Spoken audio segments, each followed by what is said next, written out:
Welcome to the vast lands in the world of Sarkaria, where heroes try their best against the forces of evil, ranging from people to demons. Will they succeed, or will chance knock them down? Well, we will have to see as you all join in watching with the dragons to see if heroes are victorious or evil takes Sarkaria. Welcome to the world of Sarkaria.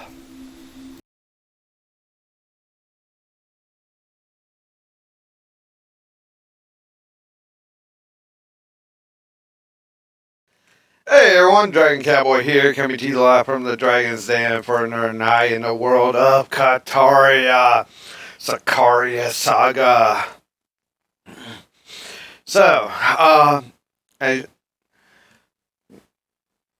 as of right now, you still see that I do have the panel and something is still active up top that should not be. I am disabling that because it has stuff that will interrupt D&D.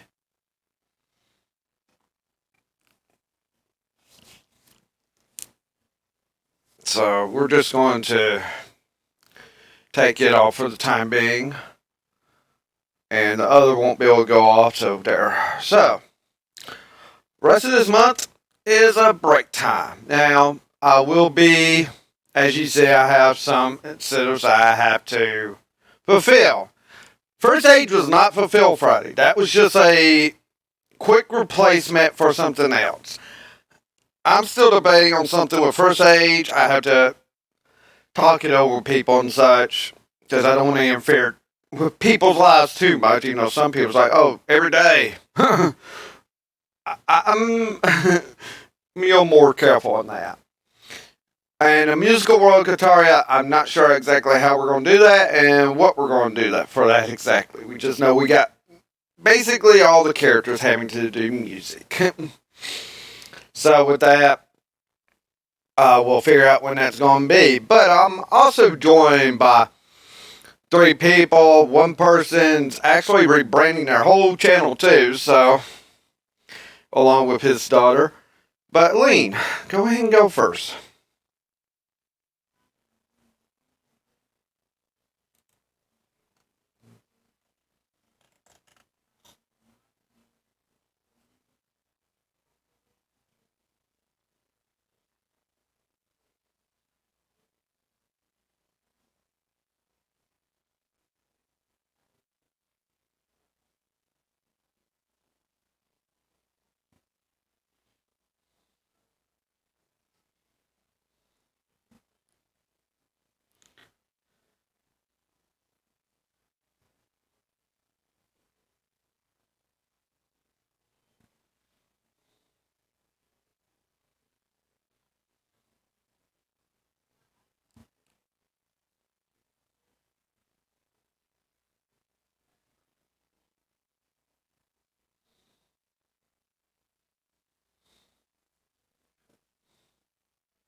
Well, definitely check out these people for their awesome content when they're able to. Go subscribe to Blackheart Gary on YouTube so you know when something new comes up. Has a lot of good stuff there, and I know doing more variety games here close to the future. As for plans for me, as I said, November, it's a break time. I'm taking a break. I'm going to relax, enjoy some good D&D, and figure out when I'm going to do the incentive stuff. December, this has still got to be talked about. either it will be a solo for me for St. Jude's, as that is something very important to me, or it will be a TBC Stream Team one. I'm sure we'll get together this month and figure that out. I don't know which way it'll go, but either way, I'm doing St. Jude's, and I'm doing it for a personal reason. Happens my cousin's son has been in there, and it's something I've got to do. Just my own way of being able to help. So, with that, I think that's all my announcements. So, let's get into tonight's World of Sarkaria Saga, which is part of the Sarkaria After Dark, so expect some of that kind of stuff. In fact, just expect it on any night now is what I'm going to say. Last time we were with them, Sarkaria had pulled a card from a deck, being the balance card. Going from a chaotic neutral person to a lawful neutral. It feels like she can't even lie anymore. She wouldn't be able to go up to Bow's route to lie.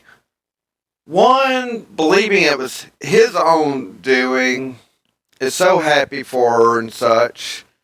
But Sarkaria's feeling a lot of remorse for all the laws she has broken. Maybe some killing she has done in the past. So, they get back to Sylvanca as they did get the false Endbringer, aka the lying dagger as one calls it. And when they hear about this, Drache has something else to do, though he carried Clara with him to alter Sarkaria, and to find out more about her, that's Tuesday night. But they were told to go and see about trying to get someone that can lie from the Thief City, we shall call it. The Undercity, per se, of Sarkaria. Of course, one doesn't understand half the things said there, probably because the thieves can't. And he's tagging along with Sarkaria.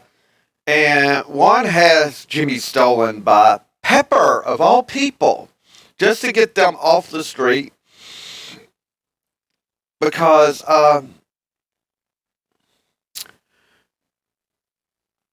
they were sticking out too much, in her opinion. And she gets them over to the twins of Gina and Jameson, the albino dragonborns. And as they're talking and such, they were going to go contact Saura to see if they're willing to help them on this. Well, while that was going on, Juan decides to do a performance with his violin. Let's just say it was one of the best performances ever done, to the point that Saura wanted to meet Sarkaria and Juan. And they end up going to the Thief's Palace of the Thief's leader, Saura. Though, as they walk into the throne room, a twin to Sylvanca is walking out. And Sarkaria is definitely taken back by it.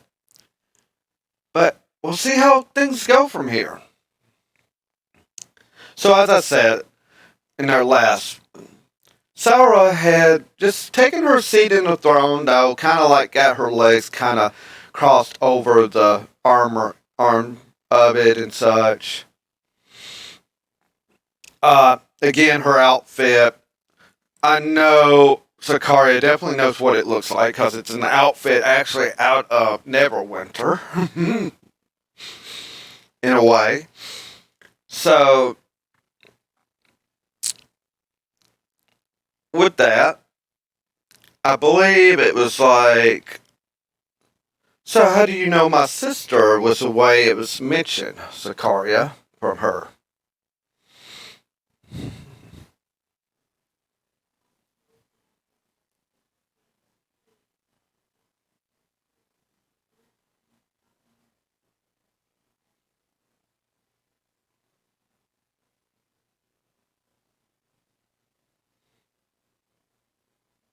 Her eyes kind of dart at you, and this is, this is, if it was Sylvanca, this is like a death glare style look. Exactly where from, because I can tell you right now, she's not with you here.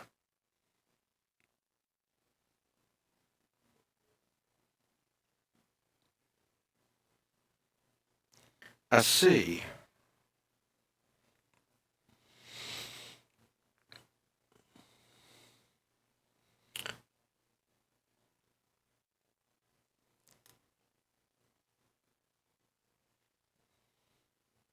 Hmm. I take it you haven't met me in that world then.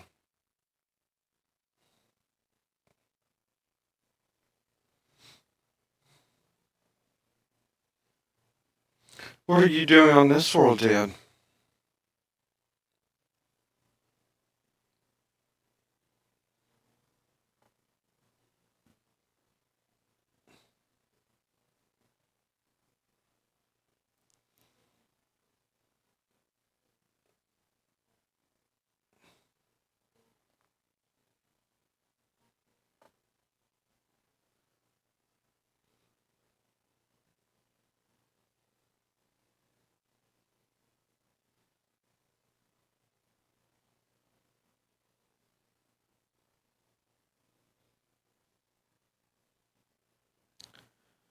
Okay, one second.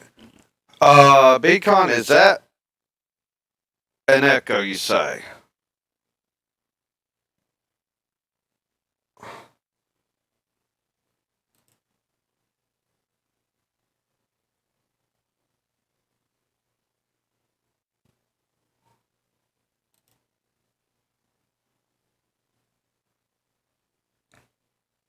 I'm trying to figure out the tech issue here. Hmm.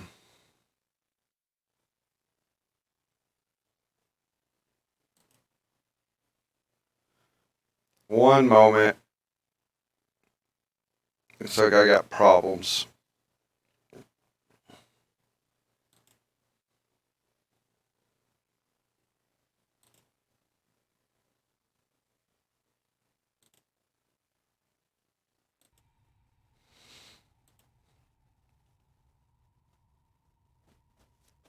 Hey Darius, welcome. Is that better, everyone? I know I got a delay, so I'm waiting.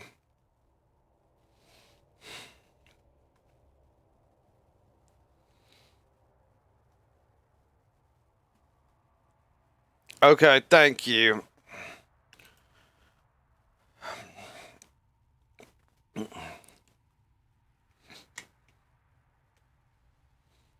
Oh, I see.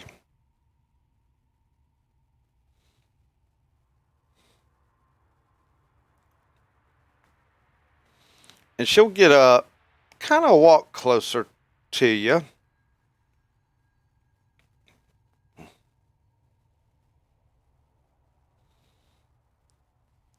So, as I understand it, you're here for someone that can help lie for you in a way, or some aspect like that. That is correct. Because of the card I drew, I don't feel that lying is necessary and rules need to be followed. Oh, that wonderful card. Oh, I've seen it happen to a couple of people. Yeah. Poor people that do that. Well, I do know of a place you can go to. It just so happens that has the ability, from what I understand it, to put a person back the way they were. Hearing I this, go ahead. hearing this, no, no, Sarkaria is not going back. She's not allowed to lie anymore. Because I said so. And she agrees.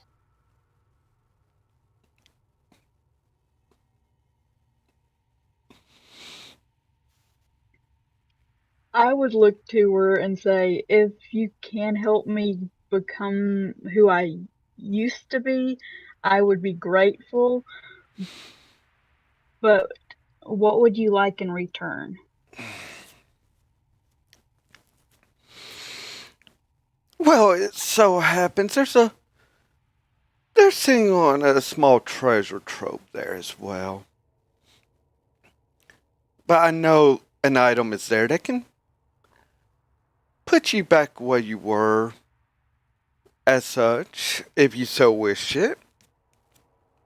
As it sounds like you do want to do that, even though this one, you're the one that was very entertaining, I believe, out there with the albinos.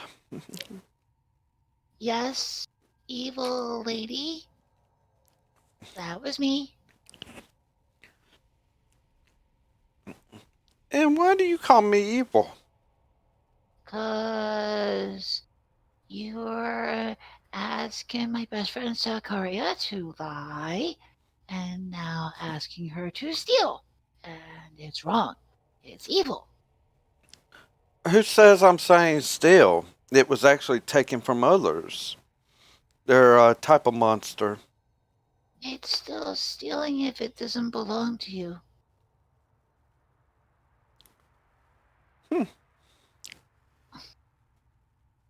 So, you're just so straight and narrow, you're not going to do anything to help your friend that needs the help, huh?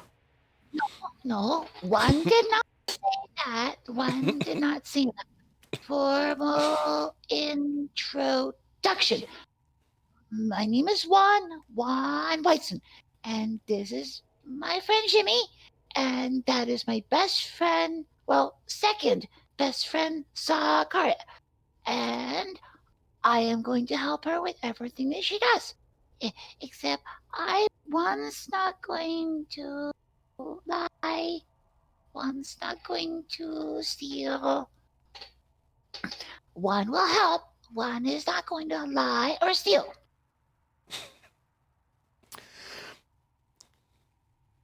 She just kind of smirks, and then thieves can't to Sarkaria.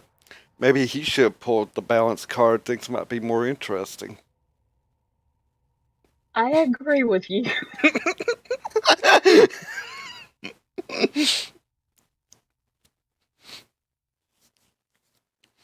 Yes, yes.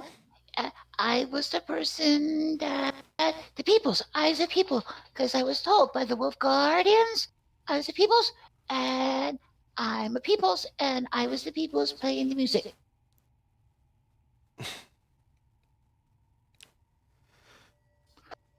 Well, you're definitely an interesting person, Juan. I can say that much.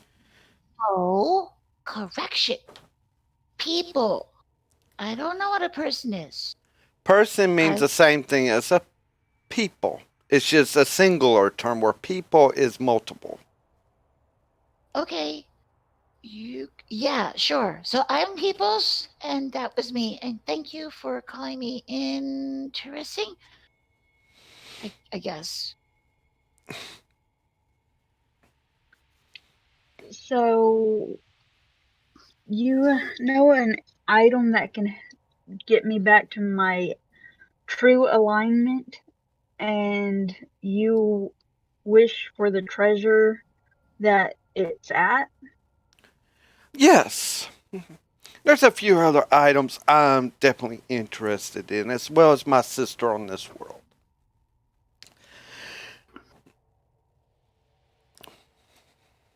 Well, I'm definitely up for the challenge if it can help me in any way. Oh, that's good to hear. Though, I was talking to someone else about it as well. Is there's another item that that person wanted so much? She happens to be in the next room eating. Why don't we go join her for a snack? Mm, mm, One is not hungry.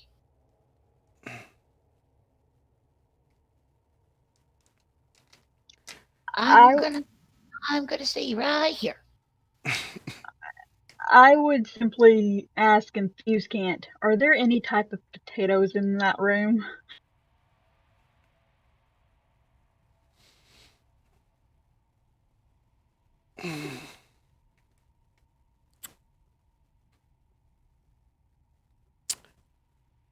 Ellie, roll a d20. Wait, what? Hush. Roll a d20.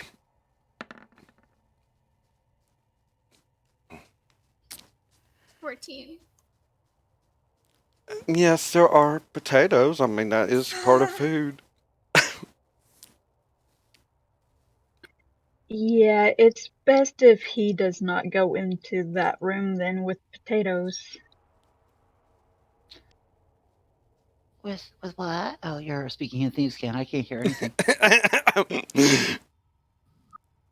I was gonna pull a stone cold right there. What? What?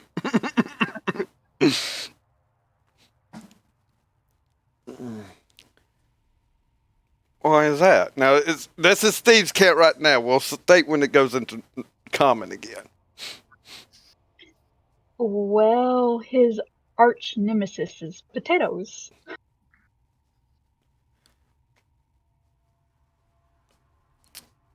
You see this look of like confusion and like.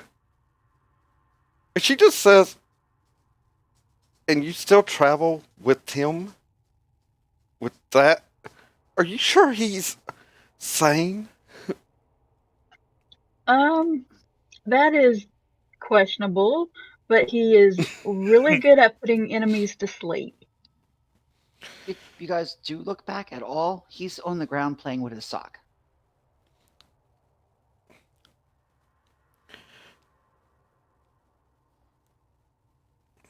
All right, come on. You know, well, if you do happen to get hungry, the kitchen's right this way.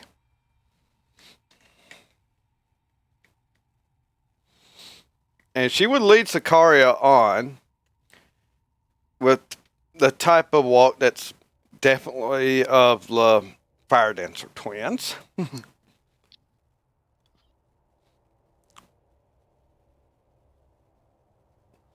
And as you walk into this like kitchen area, now there's like a table to eat at and all. You will see another person there, Sarkaria. Why don't you describe yourself, Ellie?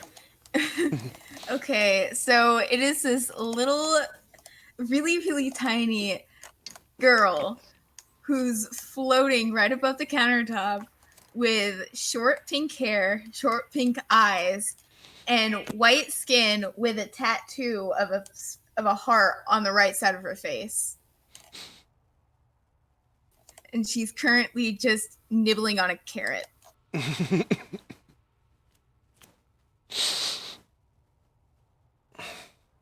I would just look at this new person that I'm seeing eating a carrot and then simply say, hello. Hi there, I'm Kailan. Nice to meet you. Nice to meet you too. I'm Sarkaria. What are you here for? To get help? thought it'd be something more entertaining. Oh well, we're here to help.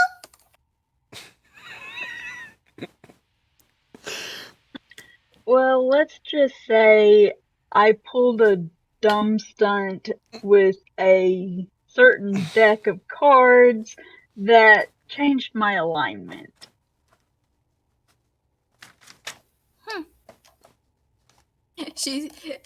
My mom would just look at her and is like, with like a deadpan face. You're an idiot, aren't you?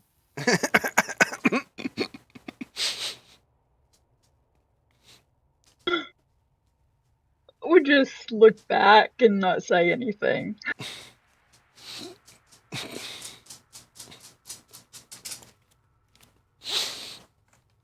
let her in here? Well, Paimon, you know that treasure that I told you that had that bag of unlimited eats? Yes! I remember that. Well, happens this one's got an item there that could be useful to her, so why don't you travel with her along with her other friend that didn't come in here for getting that treasure for me then? Fine. But I better have half of it. The deal is, I get most of that treasure, as some of it goes to my sister, and she's the one that got us the information for it.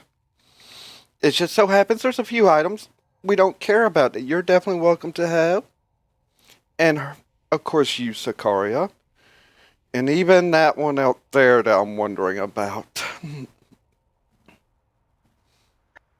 Well, he's definitely helpful, like I said, though I would like to get my true alignment back.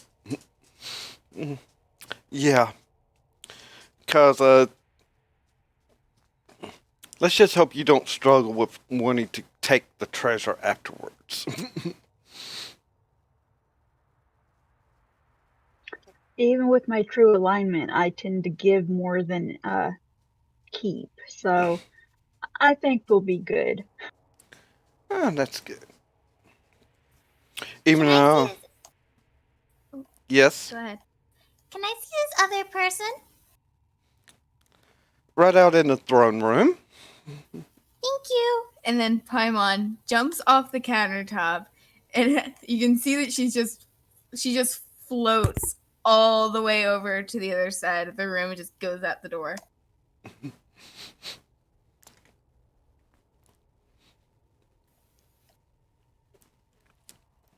One last thing before Sarkaria and Saura would leave this room is like, I don't know, maybe one needs to just enjoy some of the steamier side of life. Maybe that will help loosen them up.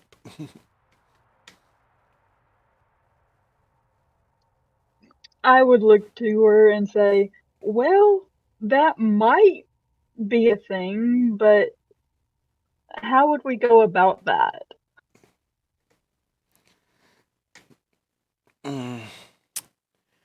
Well, I'm sure your Sylvanca could even help out with that, though. I'll ask mine. But now we transition to where Paimon just goes out into kind of like the throne room. I mean, she'll see a very, probably even sitting down, a very tall gnome playing with a sock.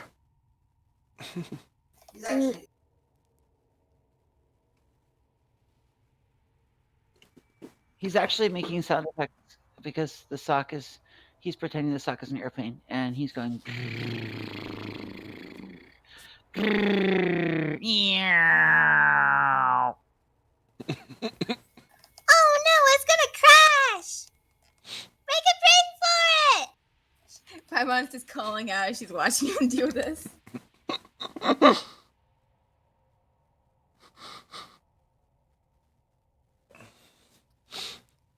What? You heard me. It's gonna crash. she'd start making another plane with her hand and start trying to drive it into the sock. Juan grabs Jimmy and pulls Jimmy to his chest and looks at this thing. She thought of Who are you? What do you do with Sarkaria? I'm Paimon. Your Sarkaria is in another room. Nice to meet ya. I'm gonna be accompanying you. Juan backs up a little further.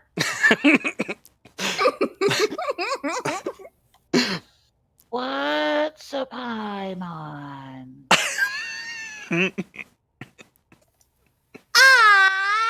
a mascot. Nice to meet you.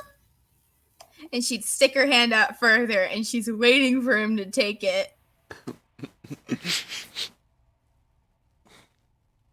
Juan backs up even further.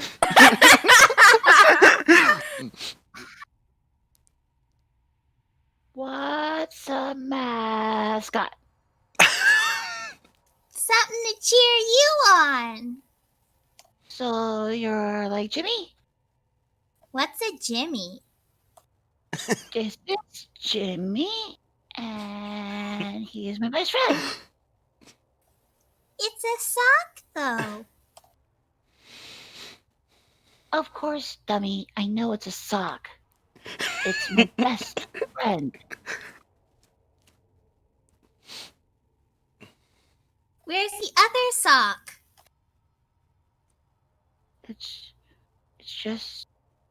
just why don't what other what I don't but it's just and then he starts like stammering and looking at her. Juan just starts stammering and looking at her and looking back at Jimmy and just like not understanding the question.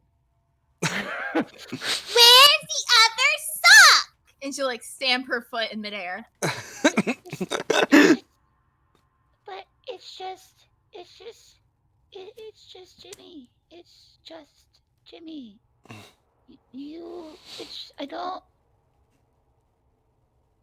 You don't have a Jimmy? I don't need a Jimmy. Well, I'm fine. a Paimon. I don't need a Jimmy. You need a Jimmy. Fine. Jimmy doesn't need you anyway. He doesn't like you because you're a mascot. I'll make you eat the sock. No, you don't eat socks. I'll make you eat it. Don't you dare. Don't. Sock! And he's like, starting to Okay. tear up. Yeah. Saga! And he screams out Sarkaria's name. Okay, well, right before you were going to yell, I was asking for Sarkaria to do a perception roll.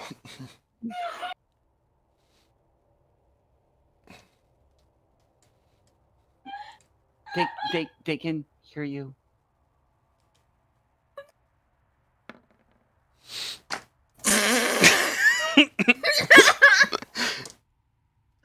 Well, I don't hear anything. You ain't seen or heard shit. Fine. So, yeah. Though,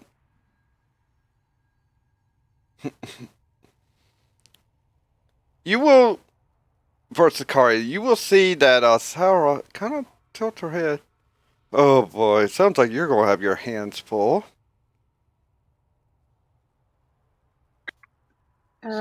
Really? Sarkaria. And you're like in the faint ground, like he's yelling, but you can hear it faintly. Yeah, now. We can't hear you. That was directed to Sarkaria of Juan yelling. I was directing her voice to him. Mm-hmm. So she kind of Sarah definitely is going to pick up space to get on our room back into the throne room. I would definitely follow. As you get back into the throne room, you will see where Jimmy's okay, sorry. One almost has backed himself against the wall. And Paimon's like just been slowly floating towards him. Maybe why you didn't hear some of the argument as it was on the far side of the room. I would look to Juan and ask, "Are you okay?" No, there's a mascot. And they're trying to touch me.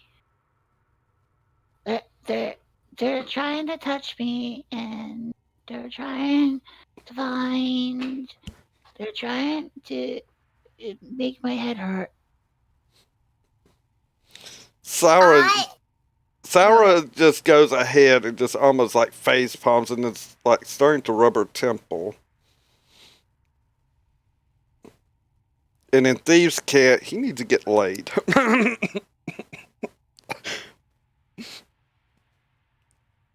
To Sarkaria. Sarkaria can hear that. I would just start laughing at that, look at her, and say, "Well, do you have anyone in mind?"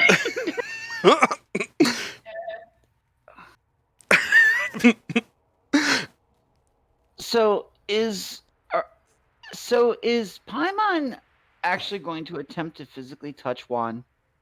No. She's gonna do the thing where I'm not touching you. I'm not touching you. she's an annoying little shite. Okay. So you're attempting to irritate Juan.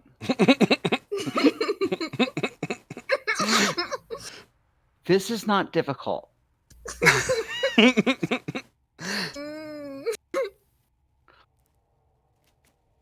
Juan makes you go to sleep. Oh, Doesn't that require a roll? yes, it does. So you're guessing sleep on her, Juan.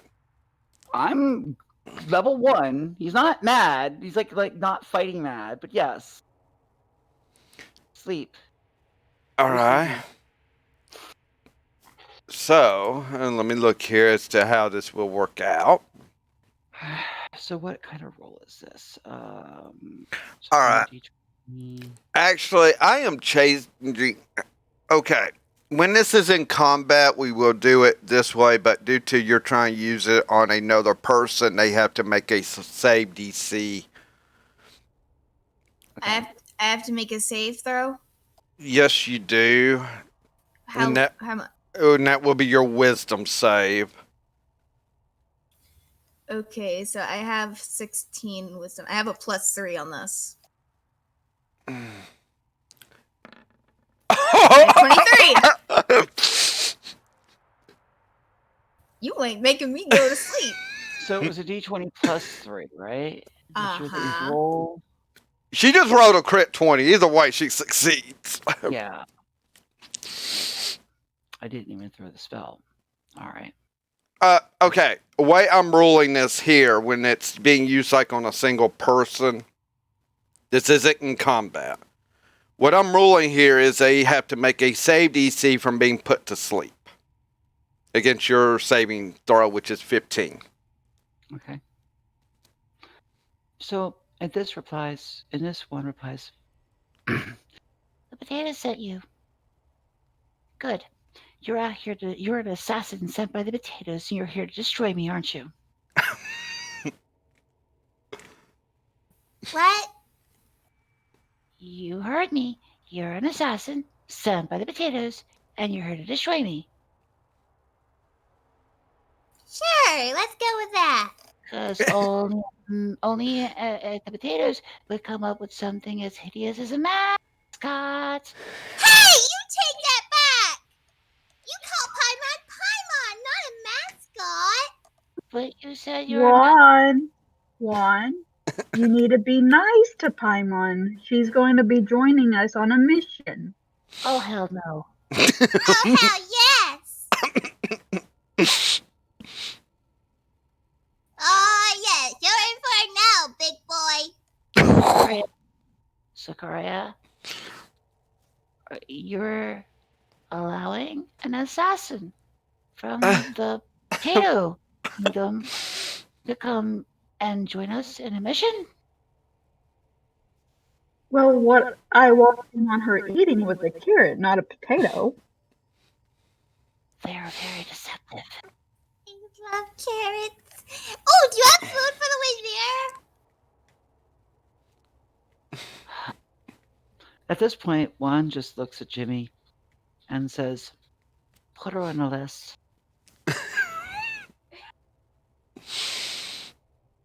Alright, I had enough of this. And she would cast calm emotions. He is calm. No, he's not. Actually, yes, he's calm. Or Okay. can she cast confusion?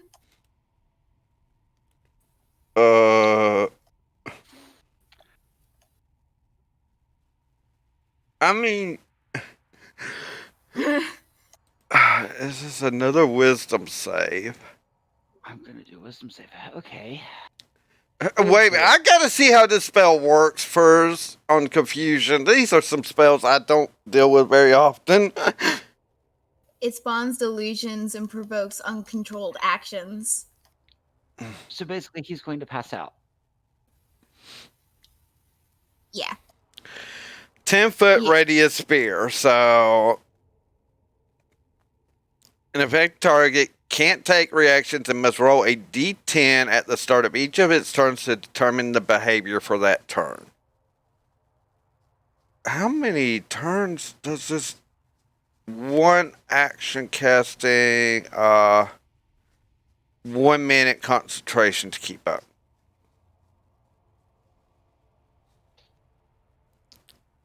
You literally have been sent here to destroy my character.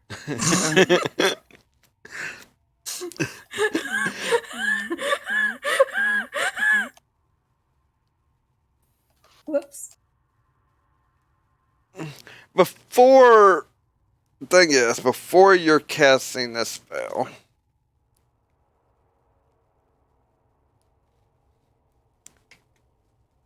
Sarah would kind of speak up. If you want some of that cake that I said was going to be ready before long by the cooks, how about we stop fighting? Cake? Oh, please, please, please, please, please. Oh, please do give her cake. By all means, give her more sugar. That's a great idea. Just give her more sugar. Oh, heck you. You're the one rambling about potatoes. So you know about that. And I know about you. Woo! And she'll look at her fingers. So, Juan walks over to Sarkaria. Sarkaria, Yes. you can take her.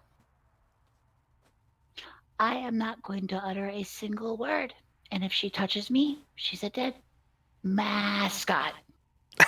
If you say mascot instead of Paimon one more time, I'm gonna force feed you your own sock. Yes, Paimon. Whatever you say, Paimon. The mascot. How about this? You both try to be nice to each other, because once we get this mission complete, the other mission should be able to get completed as well.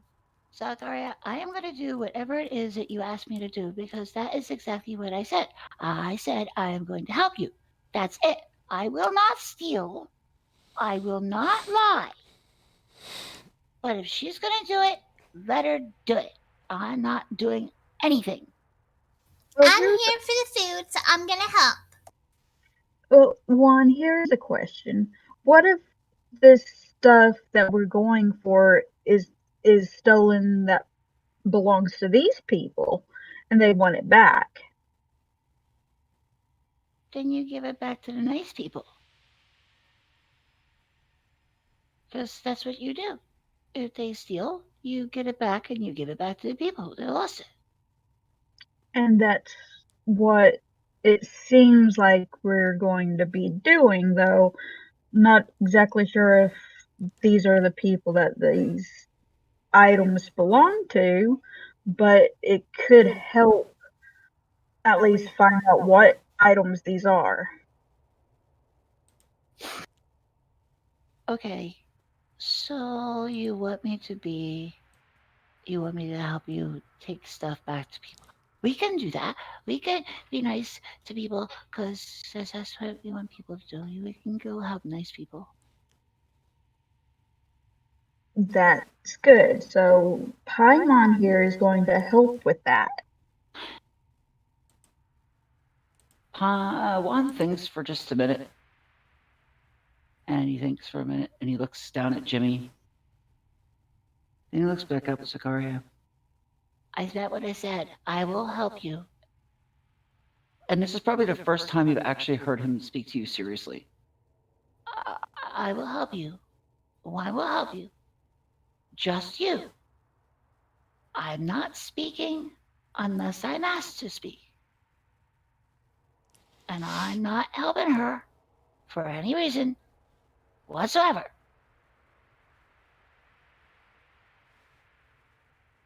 And what if she becomes friendly and you actually start to like her? She tried to touch me. I didn't touch you.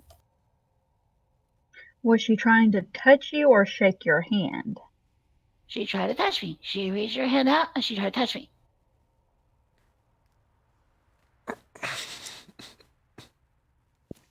I would reach my hand out for a handshake and ask, is this the way she was holding her hand?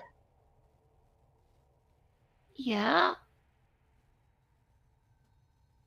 So, do you know how to shake hands? No?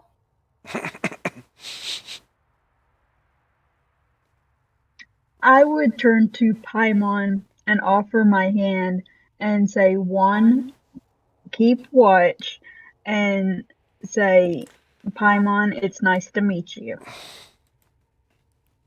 She would look at Sakari and say, It's nice to meet you too. So you two see Juan taking his hands and shaking them vigorously.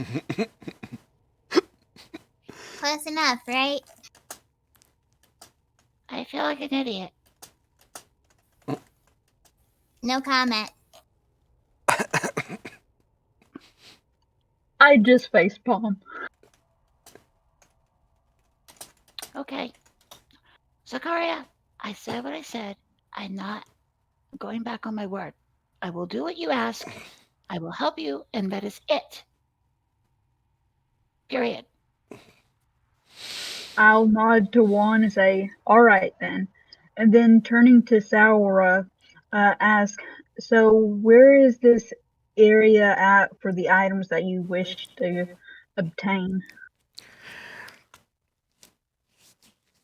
They're actually in a temple that was abandoned about 3 or 4 years ago. Still a very beautiful temple. Just people have not been able to get in due to, I believe they say night hags are there. Um, I don't know if that's true or not, but supposedly that's where it was holed up. Some bandits had taken them.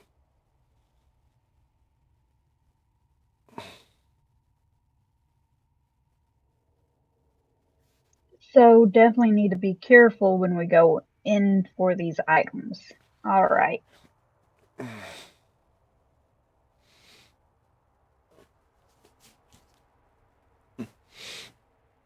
Uh, how many bags of holding do you happen to have?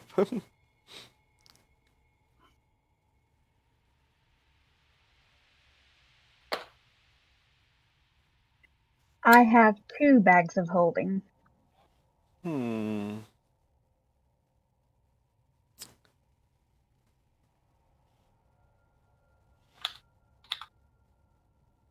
Paimon, do you happen to have any bags of holding? I have one bag of holding. That was RP'd, but okay. Oh, whoops. I have one bag of holding. And what about you, Juan? What's a bag of holding? I'll take that as a no then, if you don't know what one is. I got what? I got Jimmy. I got my backpack with my instruments. Wait, you play instruments? Duh. We should start a band!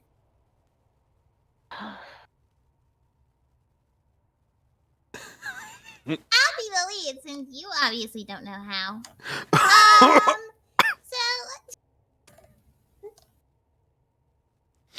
anyway, let's get going.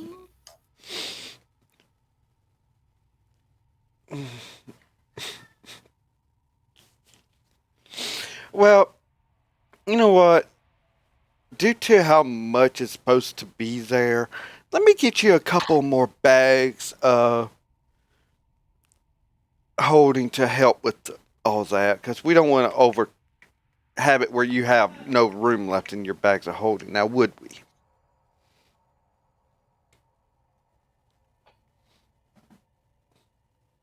And with that, she would kind of saunter off back behind the throne, per se.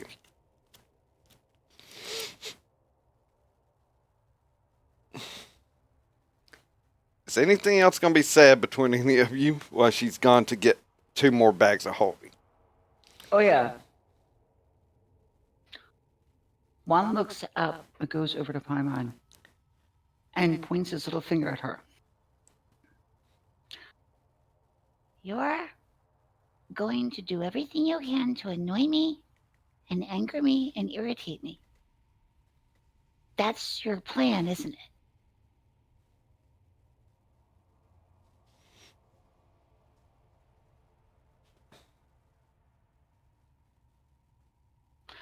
So I'm going to cut a deal with you. And we're going to shake hands. Okay?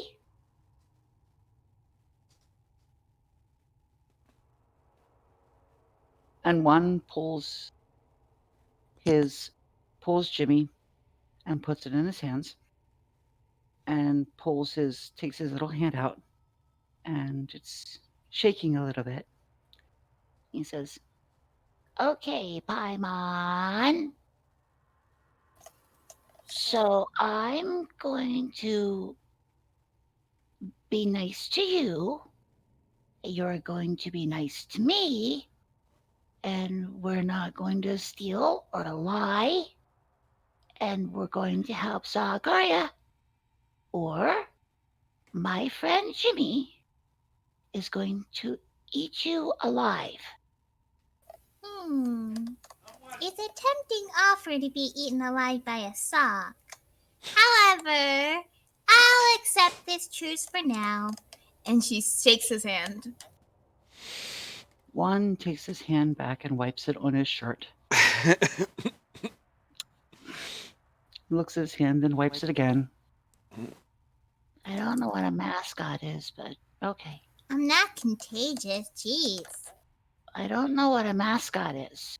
So, okay. And Juan goes back to Sarkaria. And Saga, she says she promises to be a good person and help. And I said I'm going to be a good person and I'm going to help. And that's how it's going to be. All right, that sounds like a good deal. But no stealing and no lying. Well, I don't think we're going to have to lie to the people we're going to. Okay.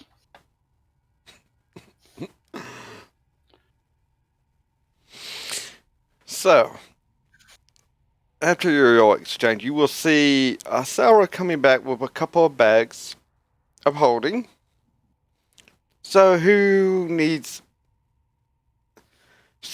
should hold these 2 of you all?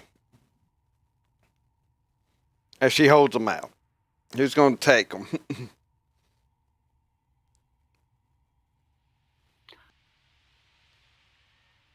Does one have any bags of holding? No. He doesn't know what a bag of holding is. I would point to one and say, why don't you give him one and Paimon can have the other? Okay. She would hold one of them out towards you, Juan. So it's just a bag. Why didn't you say that in the first place?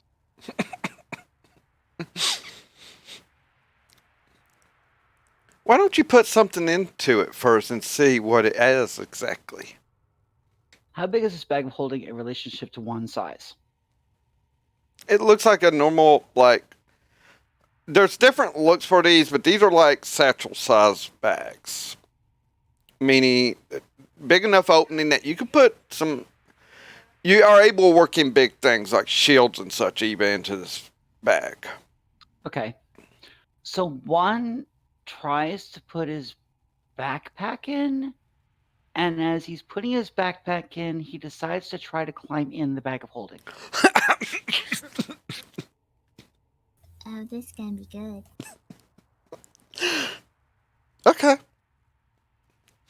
So yeah, you put your backpack in, you just see it disappear. You climb right in after, like, what the? He gets scared because he lost his backpack, so he's running in after it.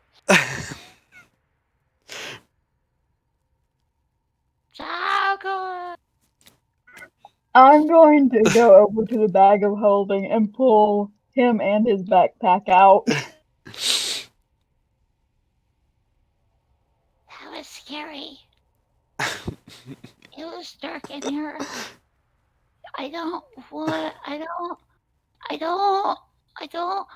One does not want it. Scary. You can have it. I don't want it. No. Wait.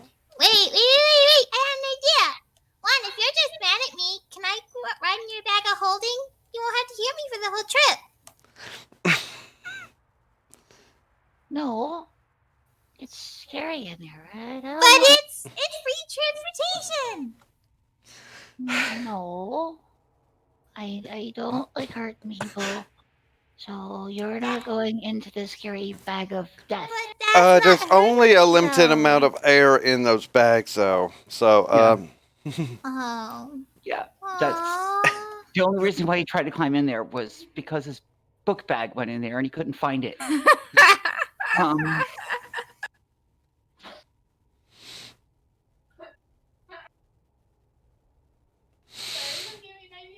no. It's tempting.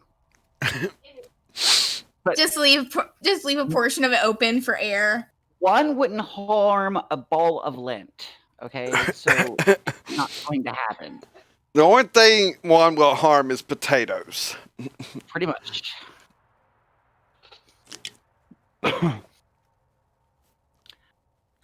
So you're gonna hold this bag of death. I'm not. No, it's scary. And hands Sarkaria the bag. Are you sure you don't want to have your items placed in this bag of holding? No, because they went in and they never came back out. Okay, it's a magical bag that can hold your items. No, you can have the bag. He is insistent. You are not giving him that bag. All right, I'll take it.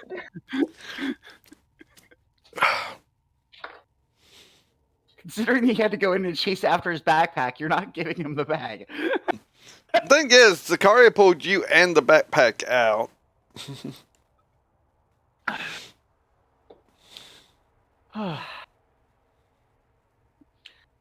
a very scary deal. And I got into a bag of death holding. See, holding is bad. Bags of holding are evil. Check. No, bags of holding are perfectly fine. It's bags of devouring that's the bad ones. This is what we're talking about here. And this was RP'd. Okay. Saura's saying this. So you have bags that eat? Too? Oh, yes, there are bags that actually will eat anything that comes close enough to them if they're open. And one looks down. Magic is stupid. I would look at one and say, and yet you put people to sleep with magic. But people need to sleep. They don't need to be eaten by bags.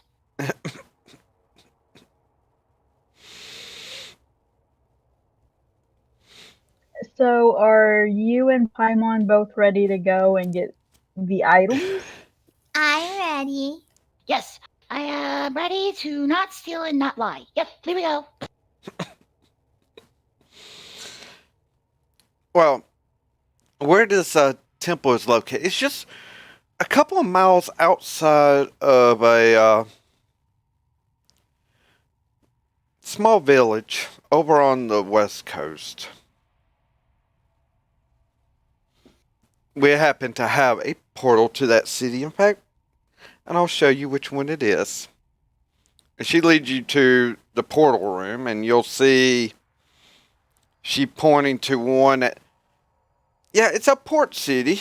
Well, not a port city, but a city that there's water off in the distance because of the way these portal images seem, as these are permanent ones. But it seems like there's a lot of tall people to you, Juan. Well, to all three of you. I mean, tall. We're talking close to 8 foot tall type people, even though there's other races that could be there. One instantly recognizes the tall people. I know what they are. What are they? They're called giants. Giants? Uh-huh.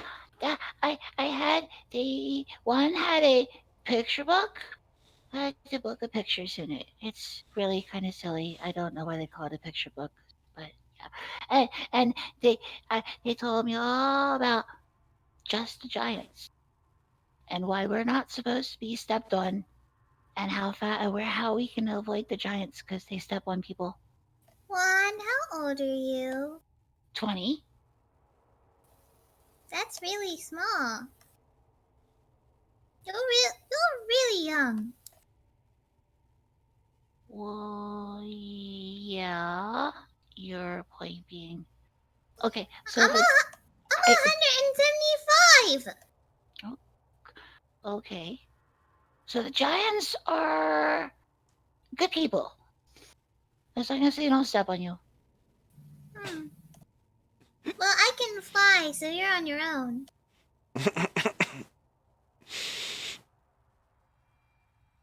Good luck with that.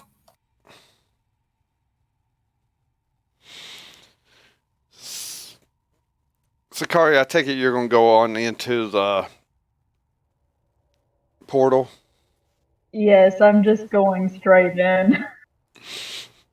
Oh boy, another portal. Are you going into the portal? Paimon? She'd fly in after Sarkaria. And of course, the usual 1 foot in, 1 foot out. And then runs in. As you're doing this 1 foot in, 1 foot out, do you want to just stay here with me? Maybe I can show you a few things. No. No. No. I don't want to be evil. No. You have a very nice establishment, though. I will see you later. And he, as fast as he can, runs to the portal.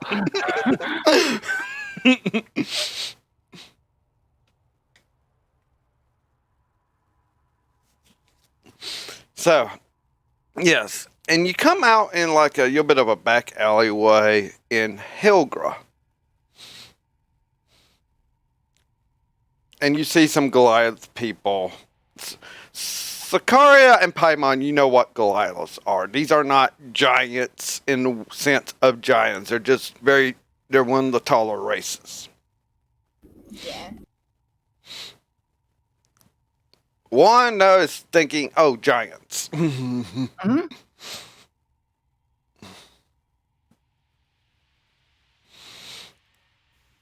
So these are Goliaths where we're at. Nice. Yeah, they're giant people. And they step on people. And the picture book says that they eat gnomes.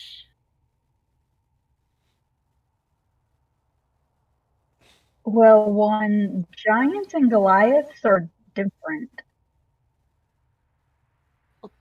What's so? Okay. But let's just worry about the mission, not these people, okay? All right. And one thing is, Sarkaria, she did hand you a small map that right going out through the west gate down there is a temple. Now it used to be a temple for one of the water goddesses. Kind of lost in time as to which one. And it just became like a gathering place more for stuff people for different festivals till 3 or 4 years ago. It just stopped because of supposedly hags, whatever. Supposedly bandits may be there with the treasure. Now it's what it is.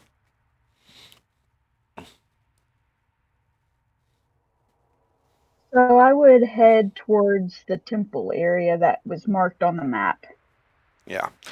It's maybe an hour or two out. Not that far to walk, actually. Be able to make it in plenty of time. So, perception checks from all three of you.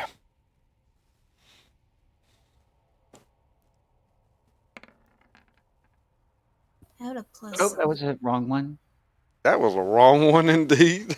I have a +7 on mine. Okay. So, 20, 20, 22.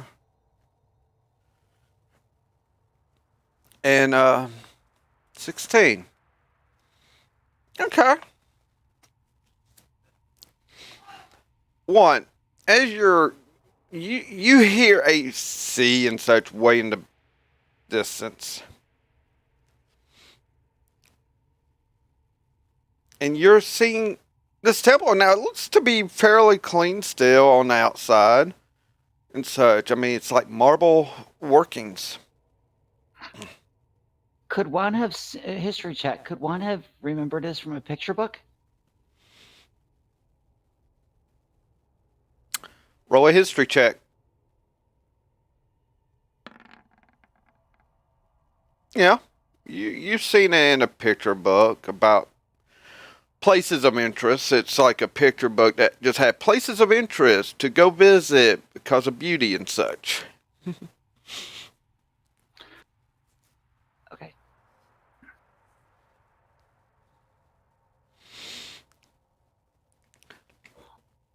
One points to the buildings.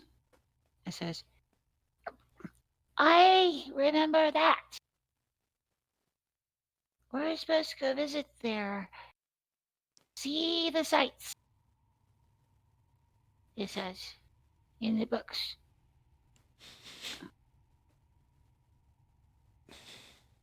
And what book said that?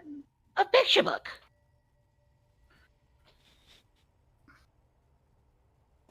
Well, how about we visit that place after we do the mission? Okay. Well, you're going into the place. But for you, Paimon and Sarkaria, something's off. Your senses are a bit higher than once. It's almost like there's a faint smell of blood on the air. Something makes you uneasy for sure going down towards this entrance to this place.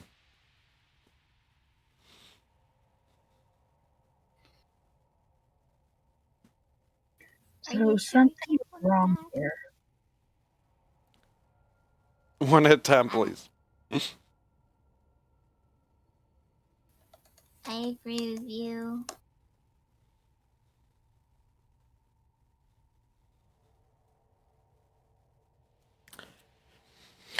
Since So, something is wrong here, we probably want to stealth our way in.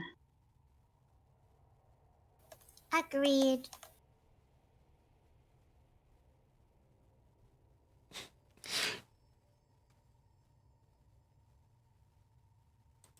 is one gonna say anything on this, or Oh, we're gonna sneak. I don't know how to sneak.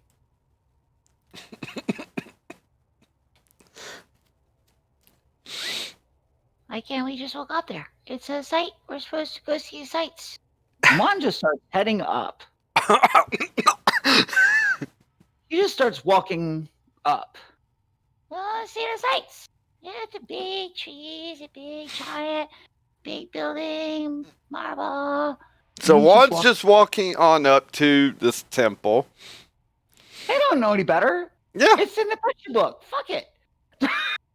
I'm going to catch up to one, stop him, and say, okay, there is an uneasy feeling I have here, and we need to be careful.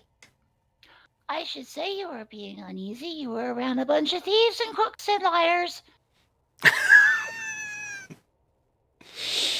And of course, Those are my people. and then there's that.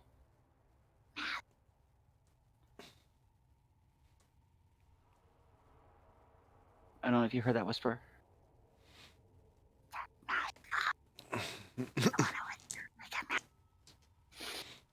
But okay, I'll trust you. But it's just a site. What could possibly go wrong? all right. So roll your stealths. I think. I have an advantage on stealth. I have a +2 on stealth. It's the only one that I have an advantage on. So what do I do when I roll with advantage? You roll 2d20 plus your modifier or minus your modifier, depending on which. And you take the higher of the 2d20s. So 11 would be the one you take. So it'll be a 12, I got 16. 16, 19. Okay.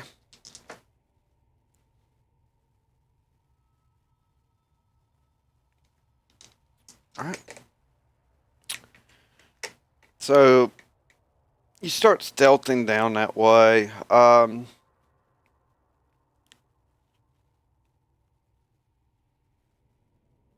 Another perception check just to get a feel if something's going on.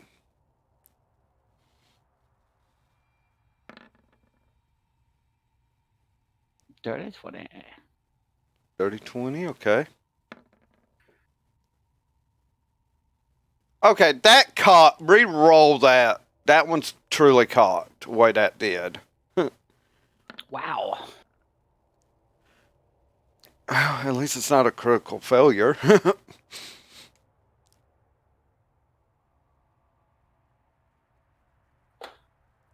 And Paimon, your perception. Hold on. Perception. Dragon, well, I have a +7 on that. Hold on. you see what I mean? I'm rolling amazing on one. It's a 5th. I think it's a 13. Yes, it is a 13. Yay. So, yeah. This time one. As you're all sneaking up, you kind of look to the side and you just see clothing and body with a bunch of blood and no head. And one takes his hand and puts it in wherever he can reach in front of, but whatever he can touch Sarkaria. On Sarkaria, he just puts his hands out. Whatever he can touch. No Nobody move. What is it, Juan? Is it dead? And he starts, is it dead? Is it dead? It doesn't, it's a dead body. And there's no head. The potatoes are here. The invasion has begun. Something, I don't know, but there's a dead body over there. And it has no head. And we are needing to go into this place. And you wanted to just run into it? Oh, it's a sightseeing place. What else are you supposed to do? Be careful when people say that there's unease around. Well, it's a not touch grab place. It's a sightsee place. You're supposed to see it, not touch it. Okay, but we still need to go inside for the items that we are here for. But there's dead people. Juan, you start hearing kind of like a wretched laugh. The other two cannot hear this.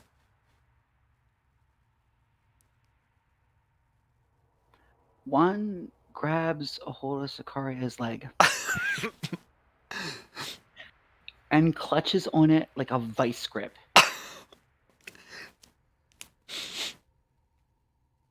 Sarkaria, we need. Sarkaria, don't move. They're here. The bad people are here. Well, there's bad people everywhere, and we need to take. Shh! They're right here. They're laughing at Juan. Well, it's not nice to laugh at you, but it's not nice to laugh at anyone. But we still need to go in there for the mission we are sent to do. Are you able to do this? Juan pulls out Jimmy at this point. He's in defense mode. Jimmy, I need your help. The bad people are here, Jimmy. I need your help.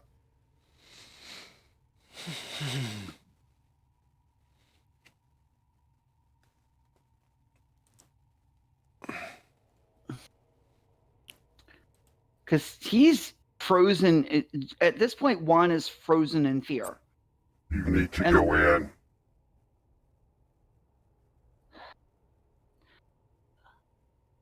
Jimmy says, Jimmy says, we're going in there. No need to sneak. Just go straight in. Oh, well, can you let go of my leg so I can walk in without trouble? No. I said we are going straight in. Wait, so you're saying I have to walk with you on my leg? One way or another, we're going in that building.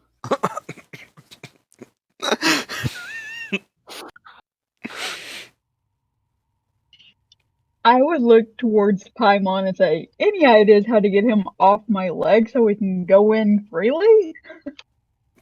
I don't suppose knocking him out is an option. Is it? No, it's not. So Paimon would grab around his torso and start yanking. So you're going to touch him. I'm going to try to rip him off like a cat. So you're going to touch him. Yeah. Yes. It's Okay. the only. How else am I going to get him off? Okay. Is this a violent pull? No. It's gentle. Okay. She's trying to be nice.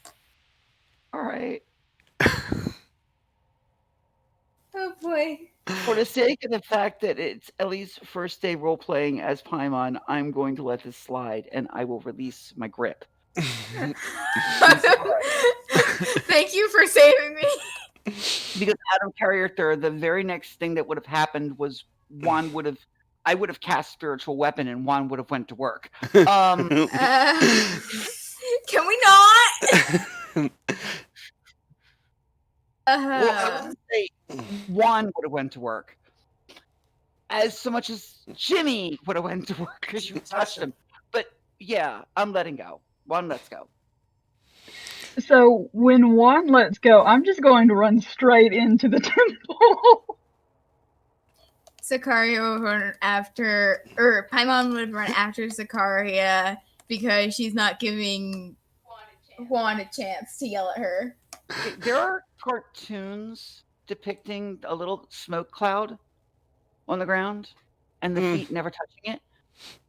So in between, so I need to roll how many times I have to roll for my falls. I'm going up Oh boy. because he is moving at a sprint. Roll a d6.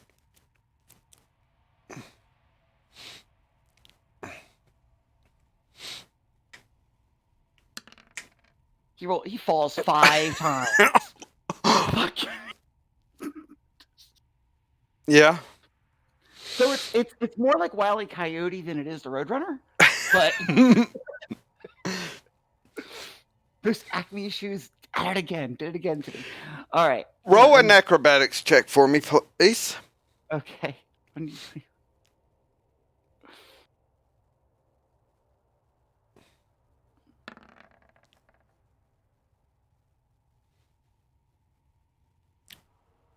On one of your falls, you actually do a flip, but you land back on your feet.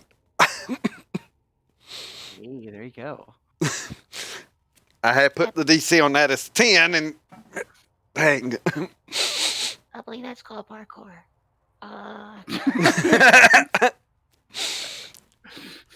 But since you're all running in, I need to change the map. All right. So I kind of sort of half-ass heard the sock. Did Jimmy actually tell Juan it was safe to go in? No. Shit. I could have. I said. I heard safe go in. All right. Okay. No. He said you had to go in. He didn't say. All right. So Jimmy told us to go in. Okay. He didn't say it was safe. He just told us to go in. Well, shit. Make sure you can move your tokens. Now, the Jimmy icon and, of course, shadows are on the wall for a reason, as normally they are not in that form yet. So. No, I can. Okay, so I can move. I can move him. Okay. All right. Mm-hmm. So whenever you summon your spiritual weapon, there you go. All right. And as such, as you run in, and the way I'm thinking this is going to look now, can you move your icon, Aline? Could you move Sarkaria? Yes, I can move Sarkaria and Shadow. Okay. Okay, I didn't see yours movement, but okay. And could you move yours, Paimon? Well, let's find out. Yes, I can. Okay, good. So, the way I think of it is, due to you just ran in. Yeah, well, now the thing is, Jimmy's not summoned yet, and I'm kind of doing that. Well, no, wait a minute. Paimon would be right behind. I would not be right behind. I'd be like a block or 2 block. I wouldn't even be like, yeah. Yeah, you're a block behind. I'm saying block behind. So, this is what you run right into. And we'll roll initiatives after the break. So, we'll be right back, everyone. And we'll have a nice little encounter here.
Hey everyone, we're coming back live. As we had gone on break, we have this nice little setup of what's going on here. And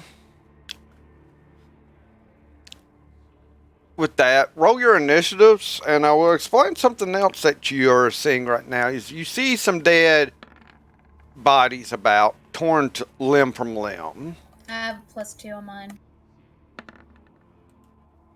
13. 13. I'm not seeing my initiative. Oh, it's +1, so I should have rolled +1. Give me a second. The dice does not like me today.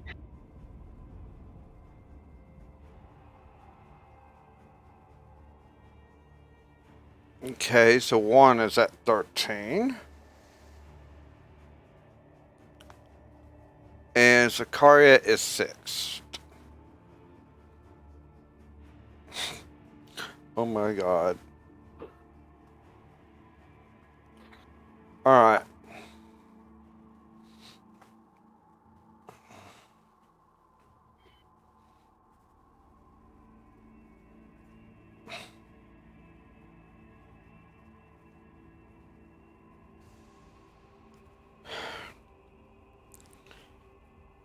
So my order here is orange hag, red hag, purple hag, Paimon 1, and Sarkaria bringing up the rear. So the bad guys get to get the first strike. All right. Yeah.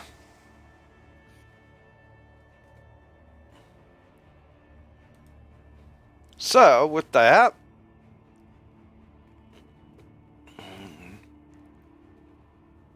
hey Diablo, thank you for that welcome back. I'm glad you're doing better in your home. So, first hag in this gruntle. Oh, I'm more for the feast, my sisters. And she will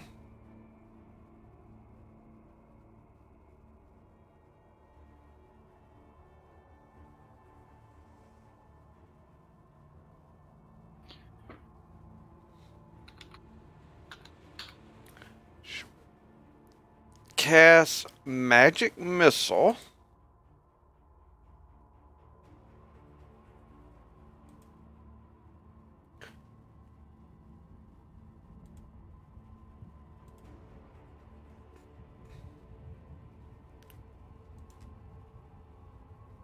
on well, Sakari, you're the first one that rushed in. It's going to be at you.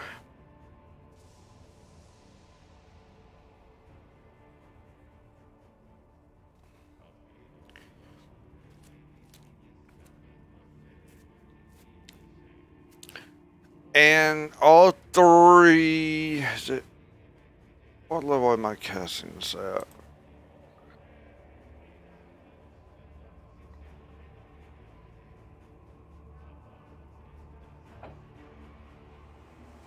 Okay, we're doing this at, okay.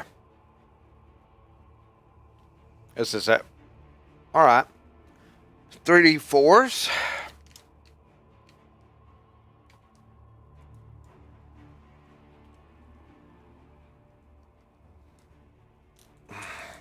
Hate picking up cantrips.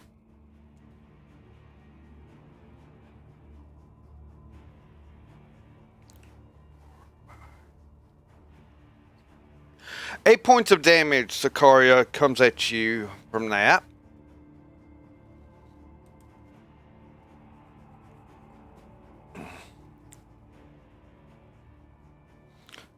And this one, she's gonna kind of move a little bit closer.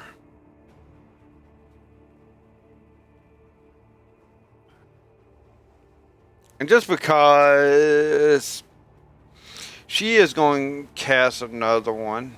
spell.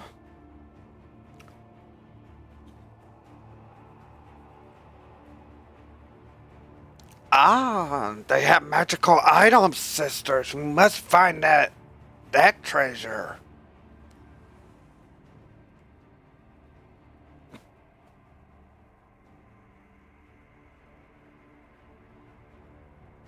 And the other one, magic. Yeah, magic missile to Sarkaria again.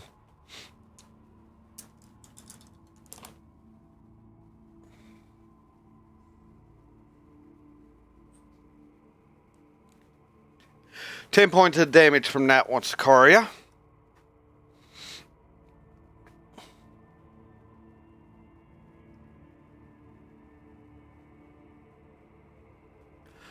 And Paimon, it is your turn.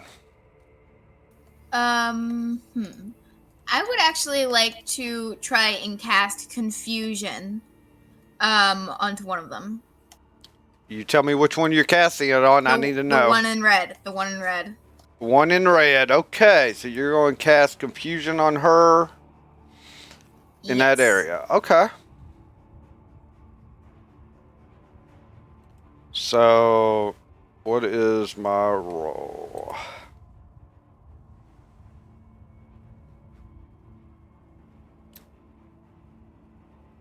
Wisdom 15 save.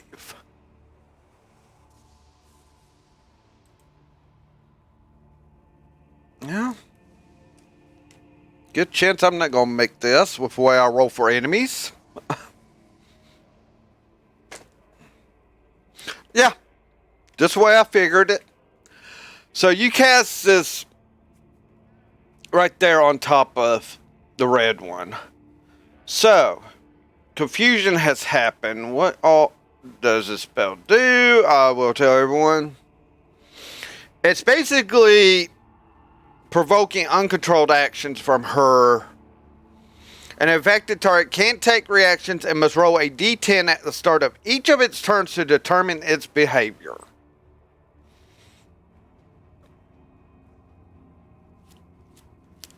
Okay.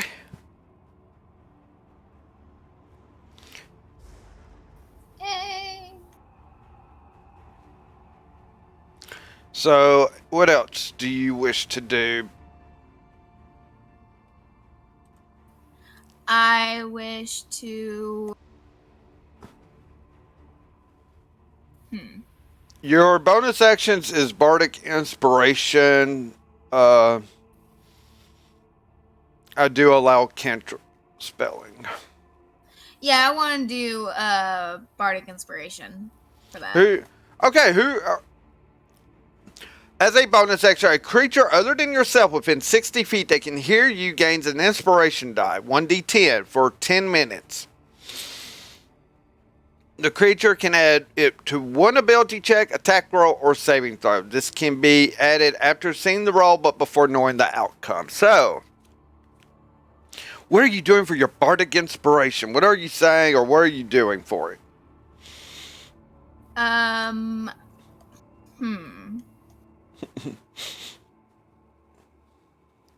I want to do an attack roll. No. With Bardic Inspiration, see, here's the thing. This is an RP thing. You're inspiring the people around you for this. So how are you inspiring them? What are you saying? What are you singing? What are you... Oh, she's using her flute to go and sing them or play a song for them. Okay, all right.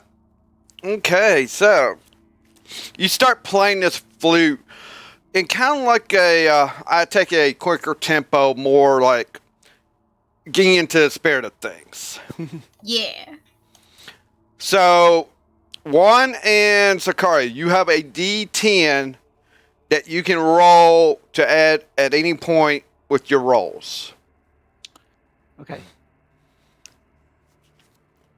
Are you going to move, or are you staying where you're at?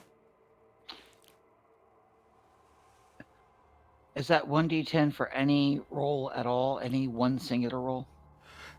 One ability check, attack roll, or saving throw. Basically, that's almost anything here for people. So, yeah. Okay. So, Paimon, anything else? Are you moving or are you staying put? I'm going to move right beside Sarkaria so I can get a better view. Okay. Decide which way you're moving to, and okay. Hey. All right.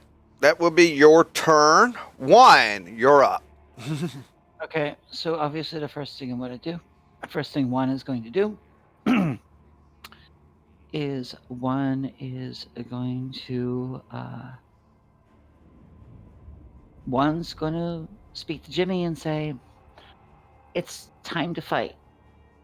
Or, Jimmy, it's time to go. Yeah, bad people. and summons a spiritual weapon. And places a spiritual weapon here. Can I? Let's see how far was it?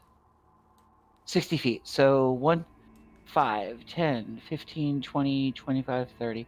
You can put it right on the hag. 40. You can put it there. I'm just gonna put it right there, not on top of the hag. But I'm gonna summon. I'm summoning Jimmy. As my Okay, as your action, that is what level? that would be 6th level.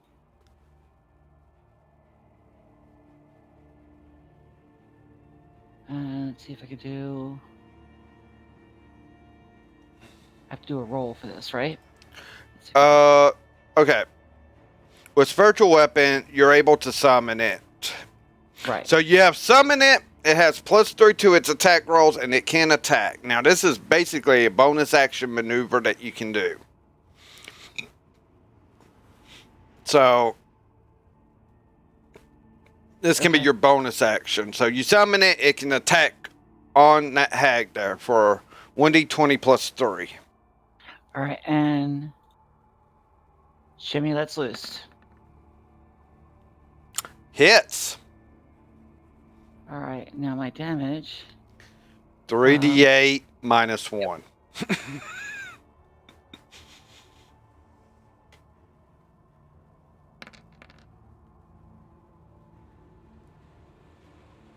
12 points of damage to that one. Okay. Now, can I move? I can't do a cantrip or anything else.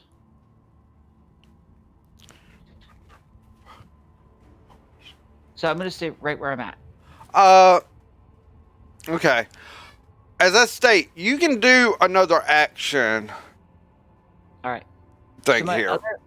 So now my other action is I'm going to move right behind Sarkaria. I'm going to tug on her pants, or pant leg, and I am going to perform. Let's see if I can do this right. It's a cantrip of mending. Okay, so you're doing mending. Healing. Oh, no, not mending. Not mending. Hold on. Give me a second. Cure wounds. Okay, you're doing a cure wounds at what level? We'll go 1st level. Okay. So roll a 1d8 +3.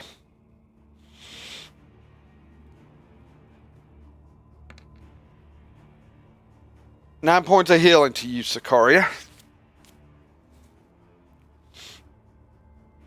And at this, in this moment, he just walks up behind her and tugs her in the pants and says, "Okay, so I'm gonna be healing you, and Jimmy's gonna do the fighting." All right, and thank you for the healing. And with that, it is your turn, Sarkaria.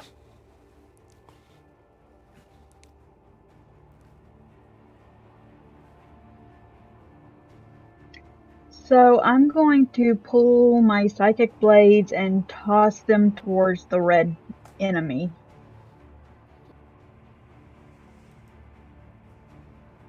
Okay.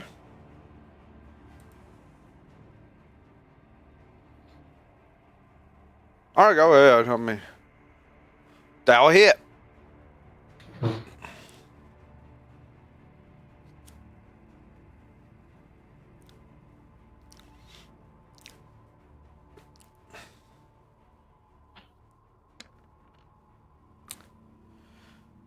All right, 6 points of damage. And I also have Terrifying Blade, which is a wisdom saving throw of 13.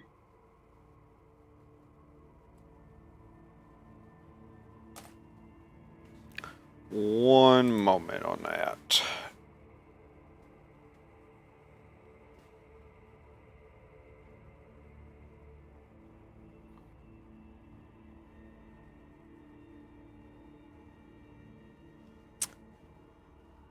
It doesn't even work on her. I had to check my abilities with that, and not being feared, but she's confused at the moment too, so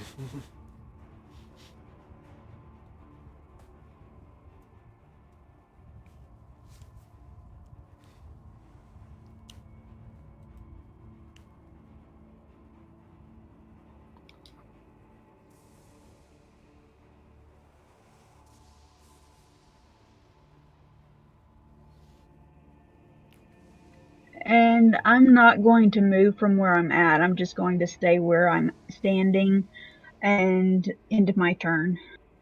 all right. Back to the top of the order. The orange one.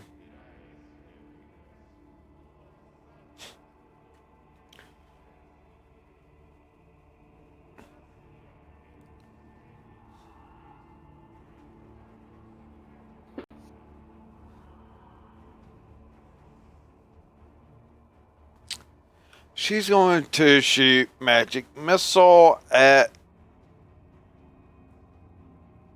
you. One. Okay. To roll my dexterity, right? No, there's no rolls involved. Magic missile's one of those. It does little damage, but it's a guarantee hit one. Okay. I don't have any way to block that. Okay. No. Even though I roll 1 for damage, you're only taking 6 points of damage.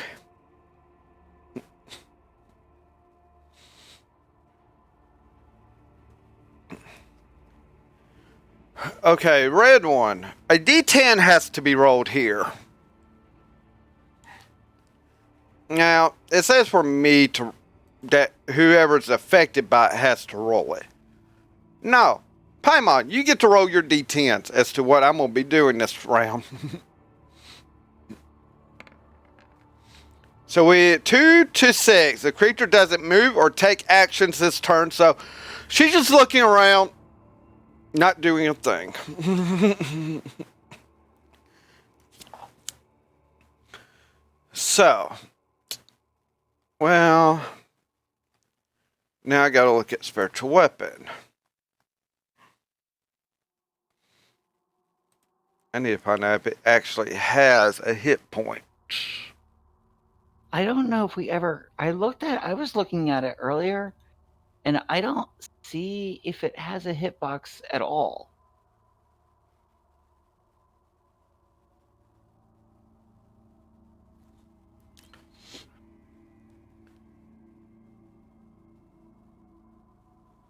Technically, it doesn't. It's just a floating weapon that can't be hit, it seems. I might have to look into that more. I feel like that should be something that can be attacked, but I mean, he's always going to assume the spiritual weapon is always going to assume the form of a sock. So there should be some form of hitbox there. oh yeah, all of them have a hitbox usually. But for the sake of this, till I figure out something on a home brewing here, we're going to home brew it to where it has a hit point system for me to hit. Mm-hmm. And such, and since you're casting at 6th level, it's definitely going to have more hit points than if it was cast at level 1. Right. It'd be the same as you having like a sword versus sword fight, and one sword's greater than the other, and Shadow's the first sword. So. Yeah, so we'll definitely won't do it for this combat. We'll figure it out next. So, okay, she is going to. You know what? I'm rolling a d6. And I'm going to actually do this on screen. 1, 2 for Paimon. 3, 4 for 1. 5, 6 for Sarkaria. So it is Paimon I'm attacking. Oh boy. How much am I getting rid of? Magic missiles are coming at you. So, Oh dear.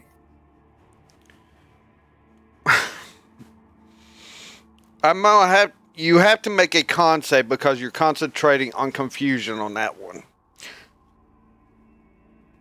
Okay, that's a D20, right? D20 plus your con save. Con save. Hold on. So for saving throws, Ellie, look at your con, C-O-N. Okay. You know what I'm talking about? You see it? My constitution? All right. So look where it's down at the. It's going to be on your left-hand side below your stats up top. It'll say saving throws on it. Do you see it?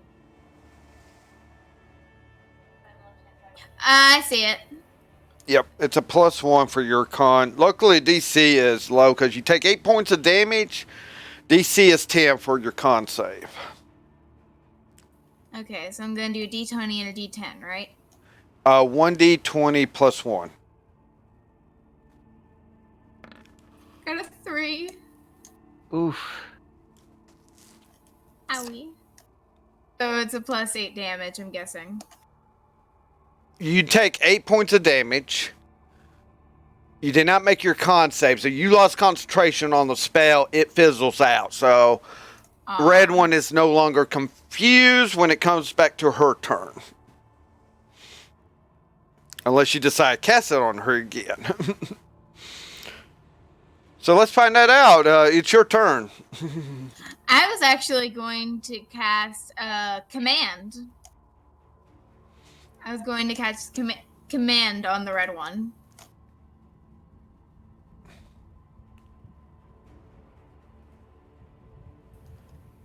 Hello? Okay, command. So, you're speaking a one-word command to a creature you can see within range. The target must succeed on a wisdom saving throw or follow the command on its next turn. The spell has no effect if the target is undead, if it doesn't understand your language, or if your command is directly harmful to it. So, you have a list of ones you can do there. I was going to do Grovel. Yeah, I was going to do Grovel. Alright, that is a one turn round, but okay. Let's find out if she's groveling.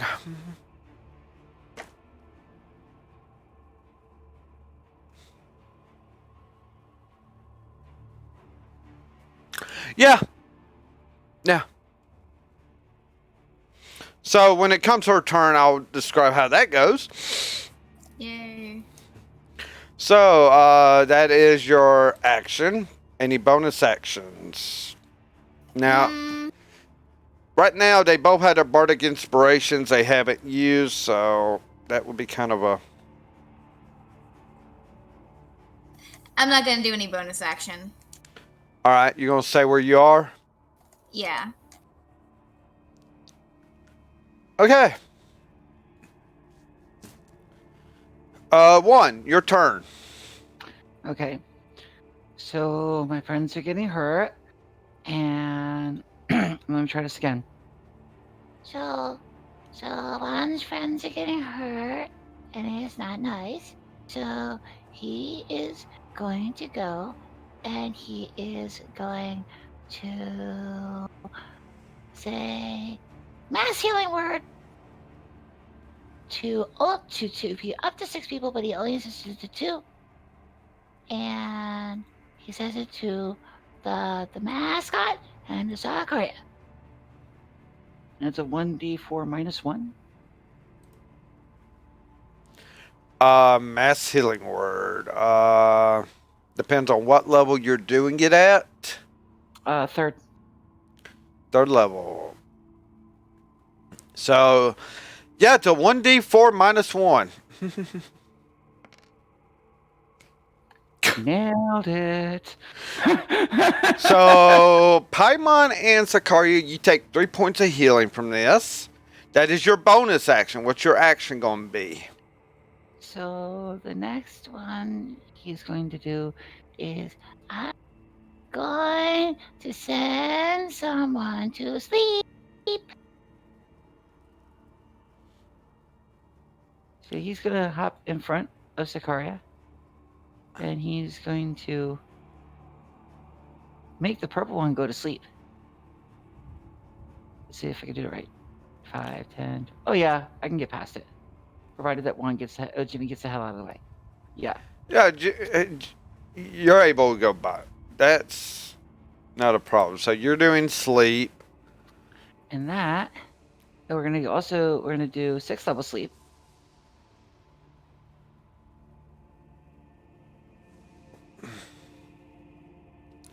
What level? I do 6. Can I make 6th level sleep? Yes, you can. If you got the slot for it. No, you can't. You've already cast a 6th level. You have to do it at 5th level. All right, then I'll do 5th level. 5th level, go night-night. So, thing is, you need to roll. Okay. So I need to roll my what? Looking at this Roll right an now. additional. Okay. Above first. So, 2nd, 3rd, 4th, 5th.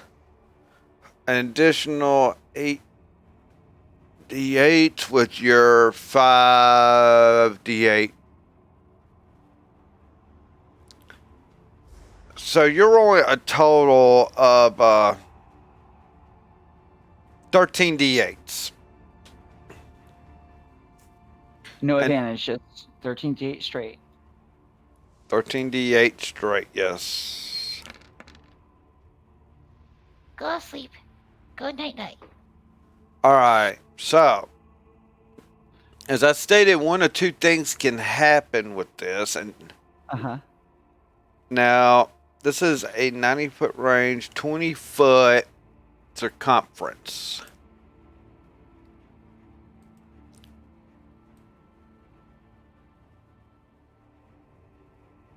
Okay.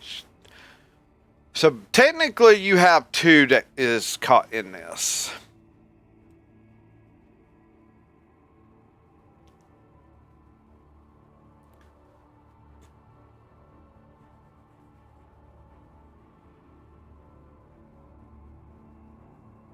All right. So what happens is this one,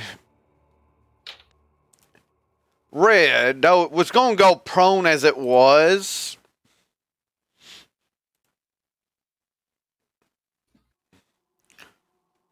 it's doing that as well. It's asleep. Purple doesn't get put to sleep, though. Too many hit points. Okay.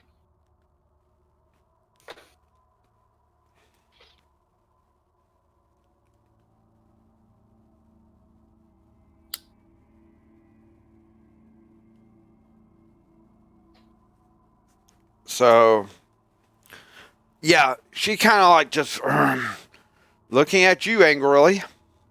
What about good old Jimmy, the spiritual weapon? Oh, Jimmy's gonna cut loose. Let me get Yep, back to script.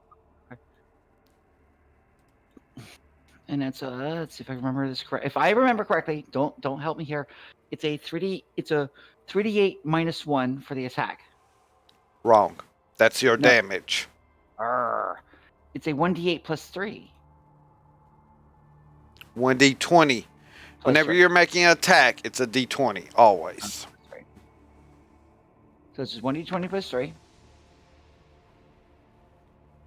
All right. Is that going to hit or miss? Miss. Shit. Jimmy just swings wide. Maybe it's when she was shaking that sleep off. One sees it, just, Jimmy, focus!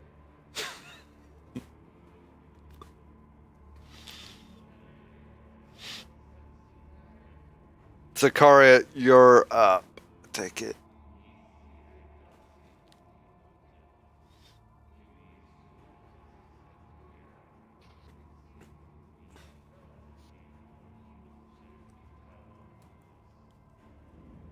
Sarkaria?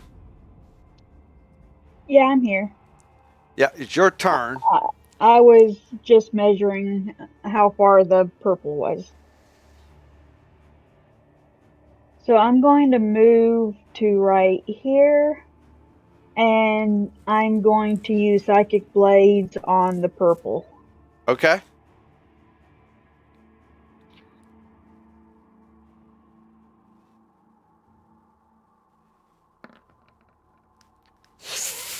You just missed her.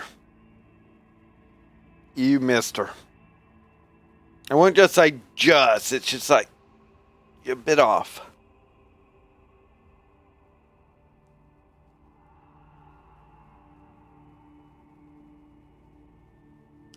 And that will be it for me.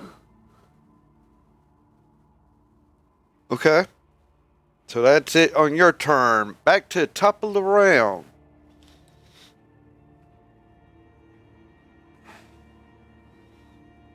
Alright. Gonna break out something you'll heavier with orange. Add a character real fast, just to clue me in on something real quick. Whenever I use a spell slot, how many spell slots do I have total? On your sheet where your spells are, you notice at the top there's like a slot with a square that you can click on. That's how you can keep up with how many spells you've used. So I've used 2 so far, right? Yes, I'm letting it be yes on this. All right.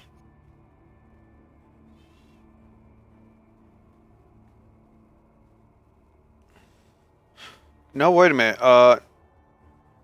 You've used 4. I've used 4. I've used all my spell slots. Okay. No. Okay, no. Okay. You used your 6th level. I've got to keep this up with me. You used 1 5th level. Right. You used 1 3rd level, being the mass healing word. And you've used a 1st level.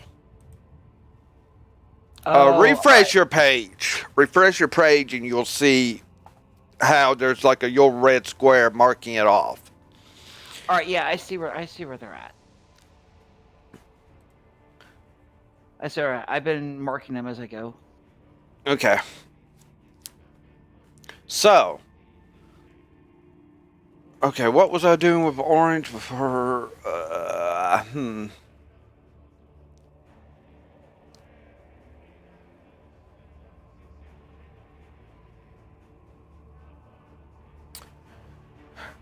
Yeah, I mean, thing is, you don't really use strength. But, never know. No, you know what? She is going to do it to someone else. So, Orange is going to just point her finger, casting another spell at you, Juan. Oh no. And it seems like a black beam just shoots out. I thought Orange was sleeping. Nope, red sleeping. Red sleeping. Okay. I don't see Orange. Oh, there's Orange. Okay. And you need to make a con save. Okay, Constitution. Oh.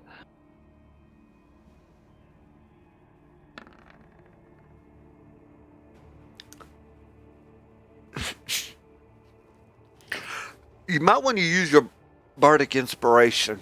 That would actually help you here. I'm gonna use my break inspiration. Where is it at? Look down here. 1d10. You have a 1d10 to roll on this. Because you're going to fail here. I am going to fail anyway. Nope, you actually saved. That's why I was like, might as well use it. One DC point- was 14. 1 point, DC was 14. You had a 13 to start with. When I'm saying that bardic inspiration can help, yeah, it can, because basically all you got to say is you're using it is enough. Okay, all right. But that uses up the bardic inspiration for you. But you save. So, yeah, you have this big black beam hit you, and it's... And you just shake it off like, what was... You're not sure what she was trying to do, but it definitely was not nice. No, that. And then uncharacteristically coming out of Jimmy's mouth. Usually you're hearing Jimmy speak like this. Or what? Juan speaks like this usually. He turns around and says, Jimmy, kill.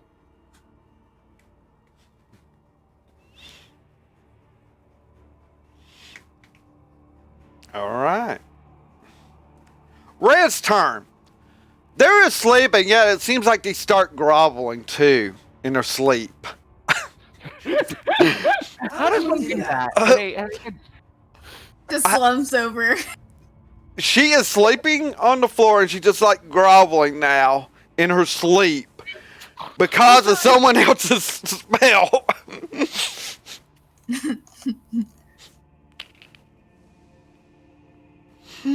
Let's see. All right. Let's see who purple. Purple's just going to do another of those dice rolls. You already know the numbers. 3. So this time it will be 1 that gets attacked by purple. Okay.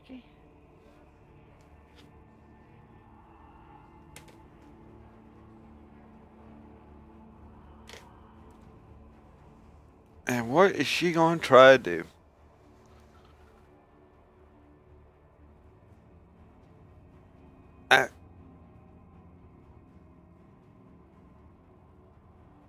I'm looking here what I've got to do.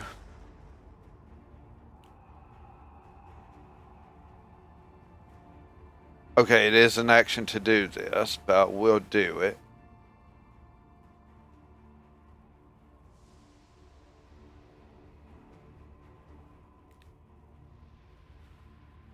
A charisma save. 1. Sure thing. Let's see. Watch me feel this one. 7.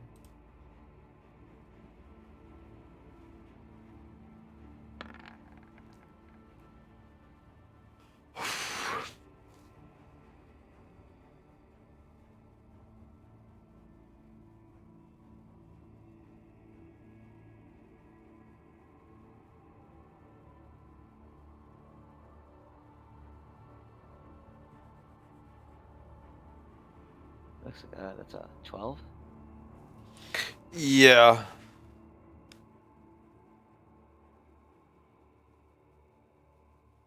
Thing is, one thing I do need to... Okay. I'm you're ahead of myself. With advantage. 5, 10, 15. She's got to do a melee touch attack to you for this to work. Sorry, I wasn't up close to you on this, so I've got to roll that. Okay. So I had advantage on the charisma against magic, so this is a touch, not a magic. Okay. It's a critical hit, so either way, she's definitely touching you. You failed your roll.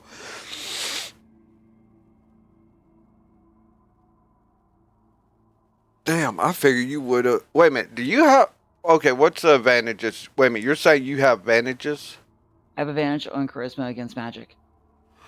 Roll it again!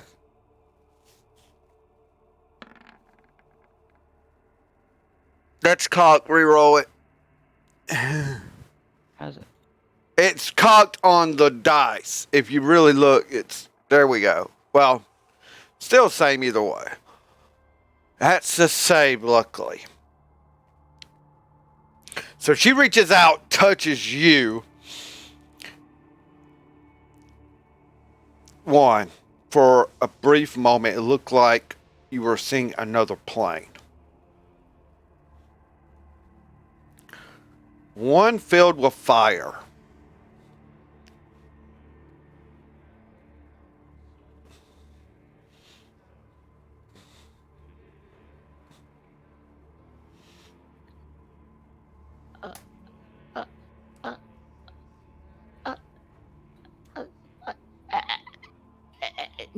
Okay,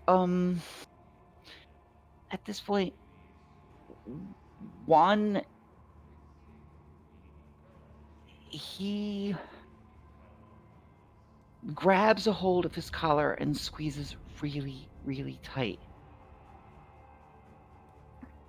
And he's like in a ball, and he's like scared and crying and angry and holding onto his collar on the emblem and squeezing onto the emblem really, really tight and trying to talk to Jimmy and tells him, and Jimmy, help, help, Juan, help. Okay. like he wants to scream, but he can't scream because he's terrified. Okay.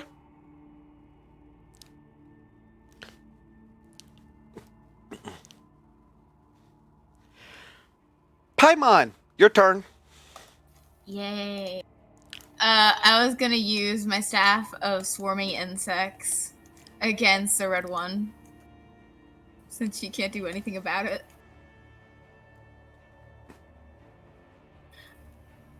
I think that's a 1d6 plus 4. Okay. One moment here. I need to look at sleep again.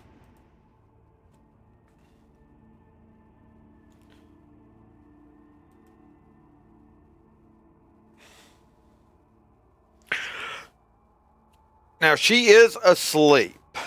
And you would know something that's asleep, maybe you don't want to attack, just let it be as it's out of action for the time being.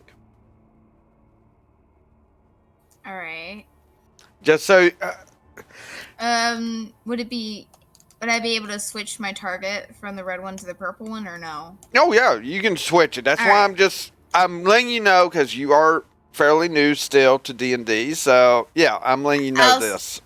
I'll switch it over to the purple one, then. Okay, so let's see what happens. That's gonna be under your actions. And you're using one of the charges on it. Mm-hmm. Or... Okay.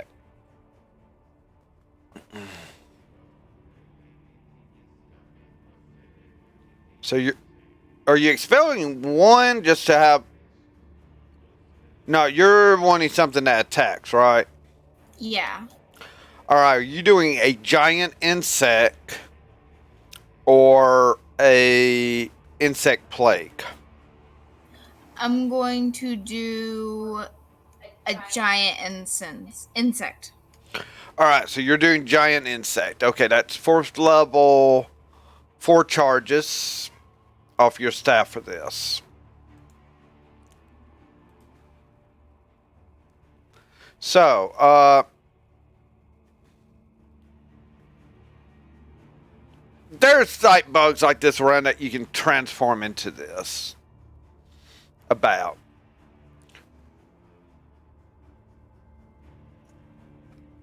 You know what? Let's have a...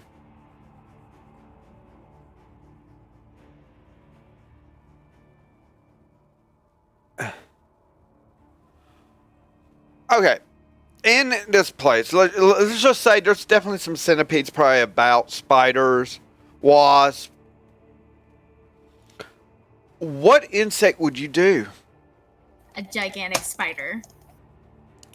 Alright, a giant spider is what we got coming into play. Giant spider. Yep, a giant spider. Well, shit. Please tell me that's not a problem. Does one see the giant spider?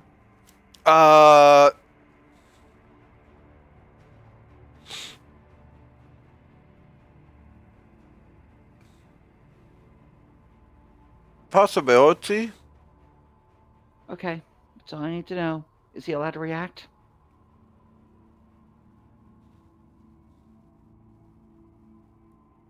Well, I'll just wait till my turn. Oh yeah, you'll be allowed to react when you see this, and basically the spider is going to be on the purple hag. This is a giant. I got to go get stats on this in a second.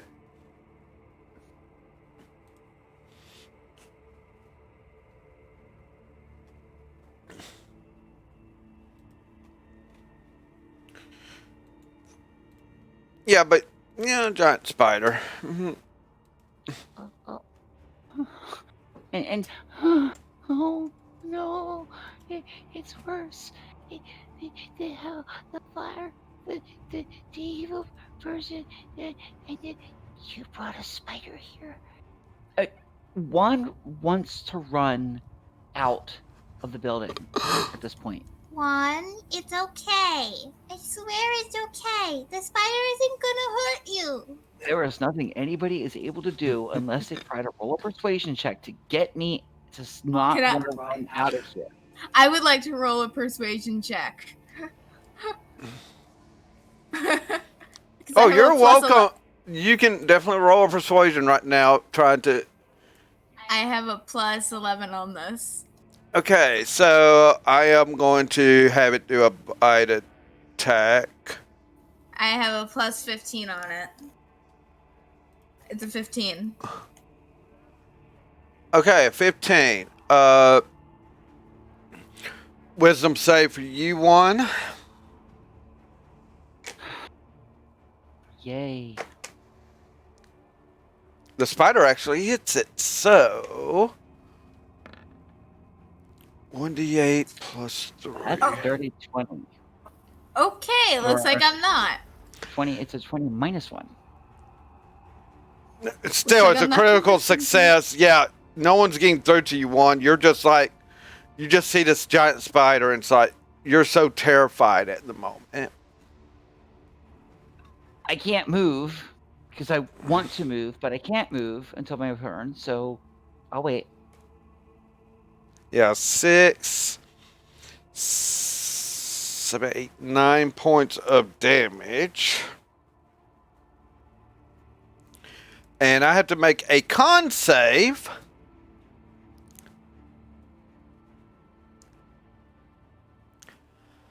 To see, oh God, if I...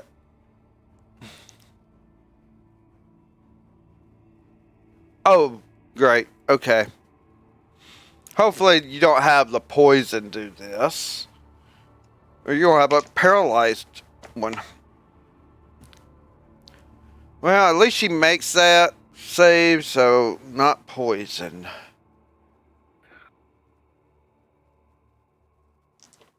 But taking no more damage. So yeah.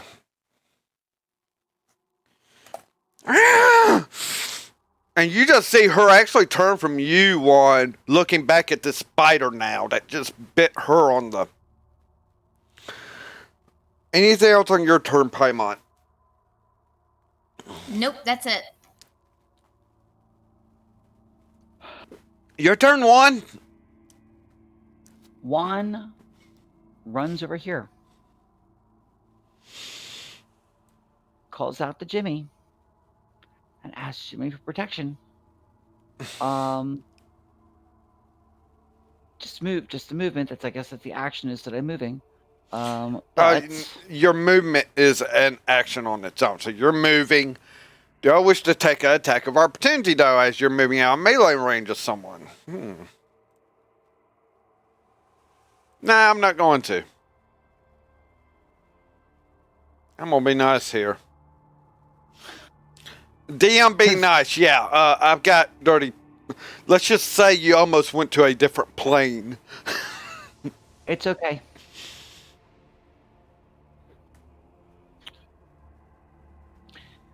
Let's see.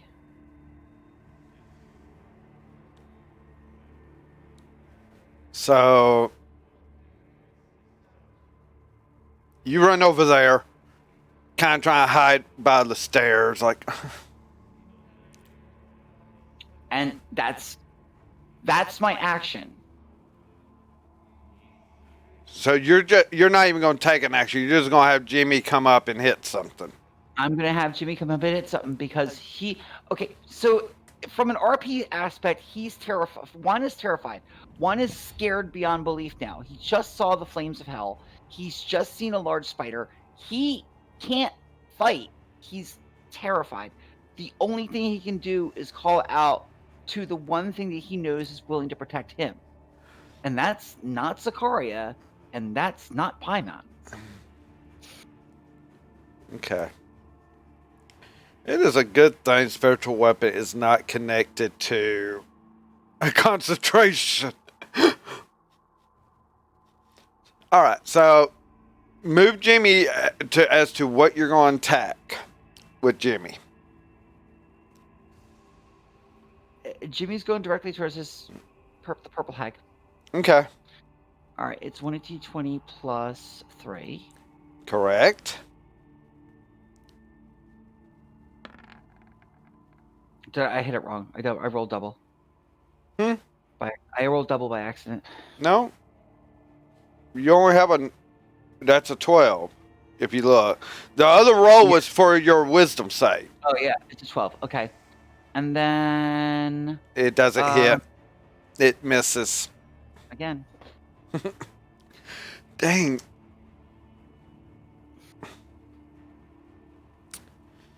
So that's your turn. Sarkaria, you're up. I'm going to move right up close to the purple hag. And I'm going to use my dagger of venom on her. Roll with advantage as you have something flanking on her hard and really pulled her attention. That means you get sneak attack damage involved.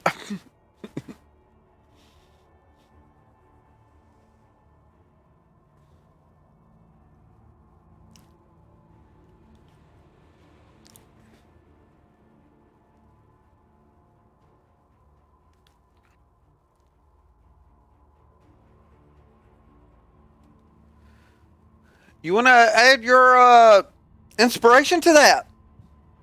Yes, let's do that. Okay.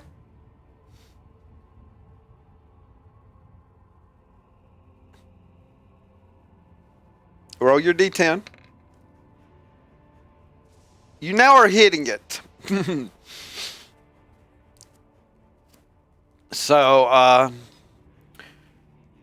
yeah, a lot of stuff to roll now for a change.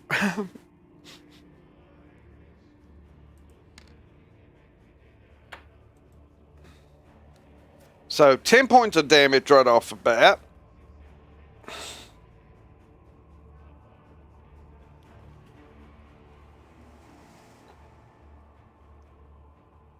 You got the poison attack.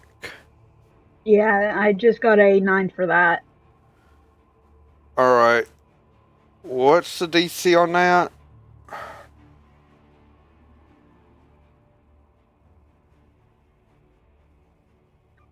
$15. 15. Should actually... Okay. Yeah, of course. Of course. Okay. 14 radiant damage. Okay.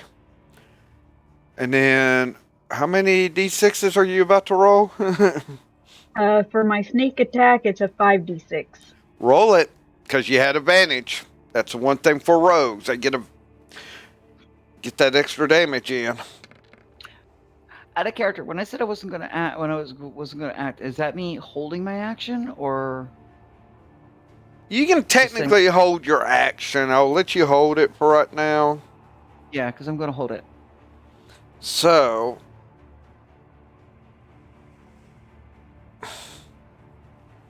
all this damage heading. All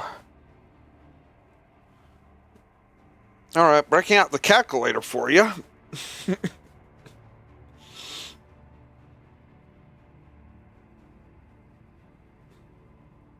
And this is Sarkaria doing the damage here.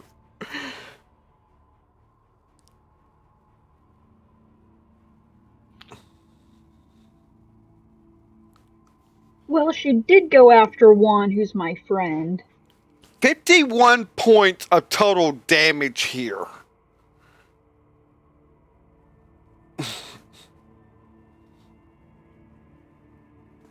And on top of that,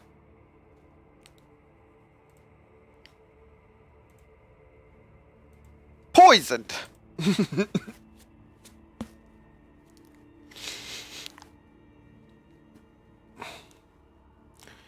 One, make a perception check.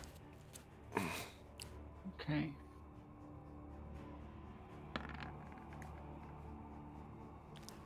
You just saw Sarkaria come in and lay right one shot, and it's almost like she took half its health down in this one hit hard.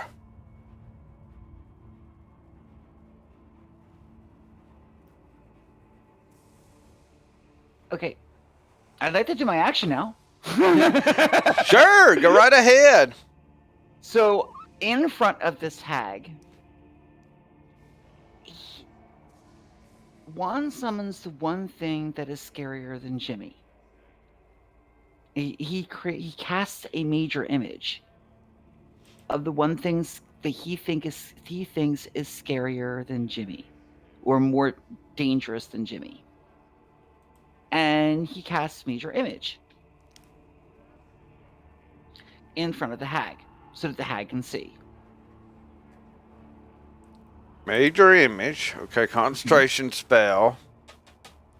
Alright, so it's a concentration spell, so I need to do a con save on this? Nope. Right, so it's for me to. It's a level 3 spell. Yeah.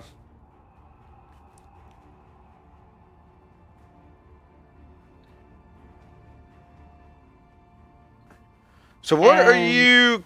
Okay, I get what you're summoning. What are you summoning? So I know what to go get.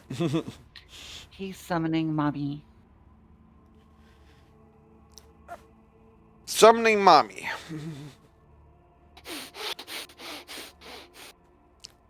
Okay, you know what? Yeah. Because mommy's more dangerous than Jimmy is. Yeah, even though this is just an image, but okay. I haven't even made that token yet, but you know what? Not a problem, people. You're about to see how fast I can upload a picture, even though it's not in its thing yet. You can use any random token you want. You don't have to put it in there, but there's to explain this, there's only he wants his mom. So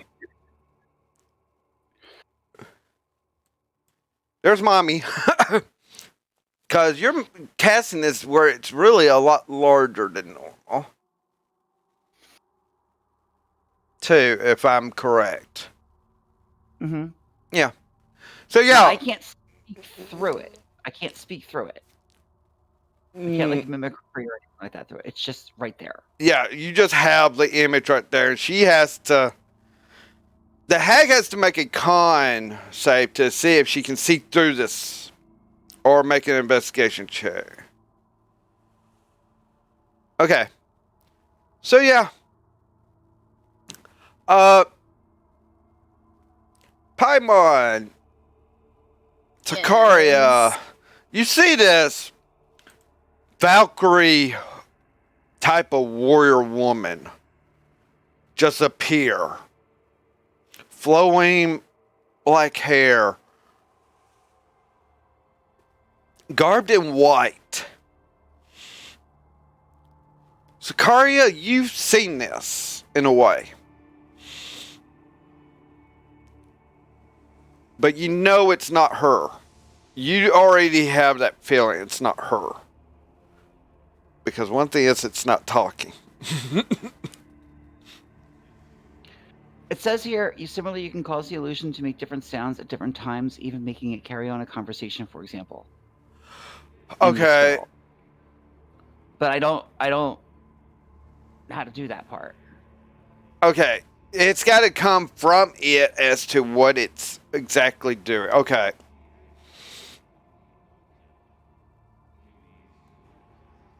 I know you cast Major Illusion Image, and I'm trying to decide how this would actually work with what sounds you have coming from her.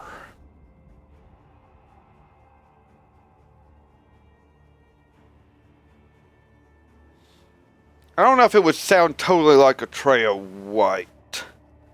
Is the problem here. No, I don't think so. So you can have it say whatever or do whatever. I just have a feeling Sarkaria is going to see right through this quite easily.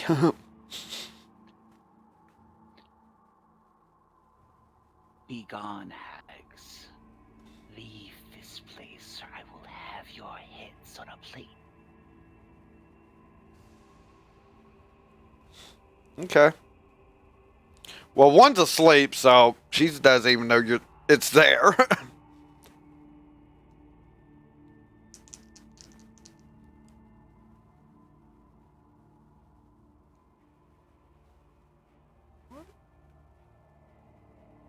She says it's at a purple one, and to the...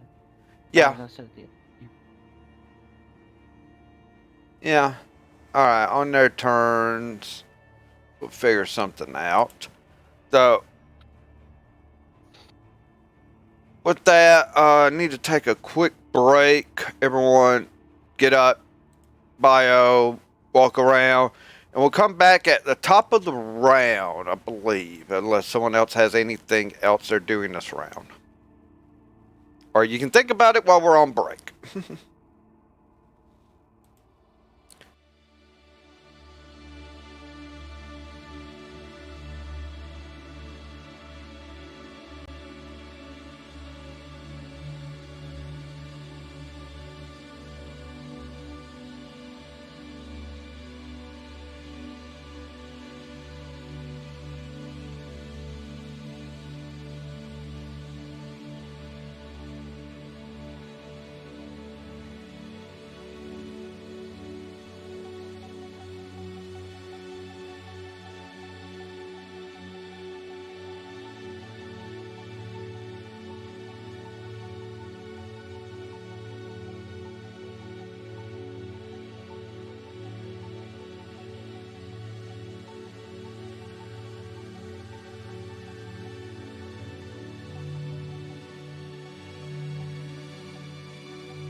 Hey everyone, we're coming back live. Should be no more breaks tonight, hopefully.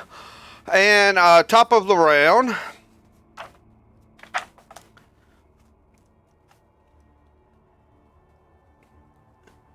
So,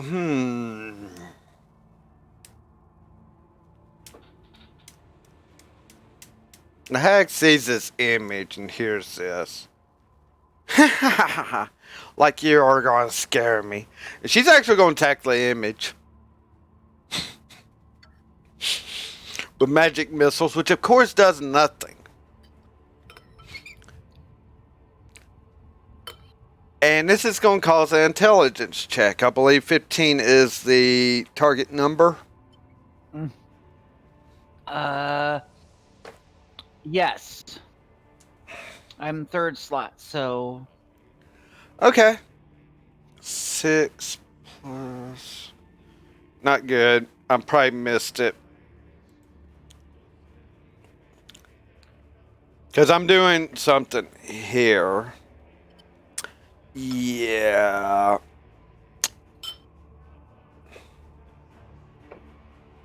She just like, first it's like, no damage? Immunity maybe? She's trying to figure this out. She's not fully, she's fooled still by the imagery there. She just doesn't. She fired magic missiles. You see these 3 missiles come and they kind of go through her. As this is an image. It's not solid. And through the image, he tries to say again. Your pathetic attacks do not work with death itself.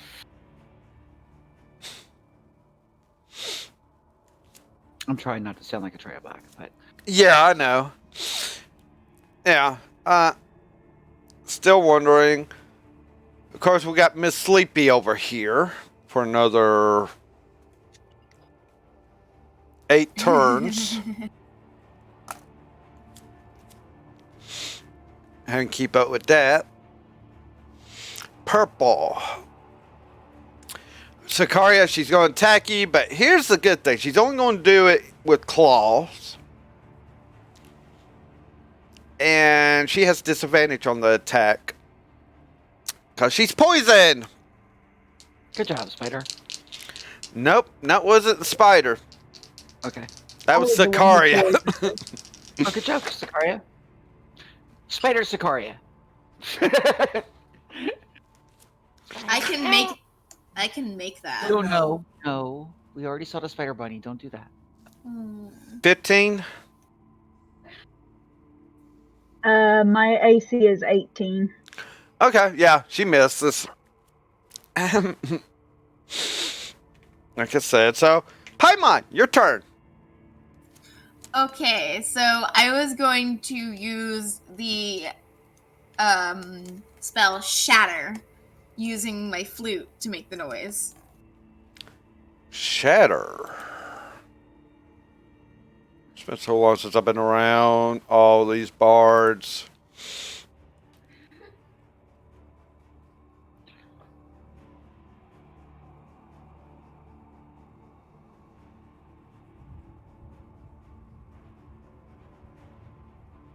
No.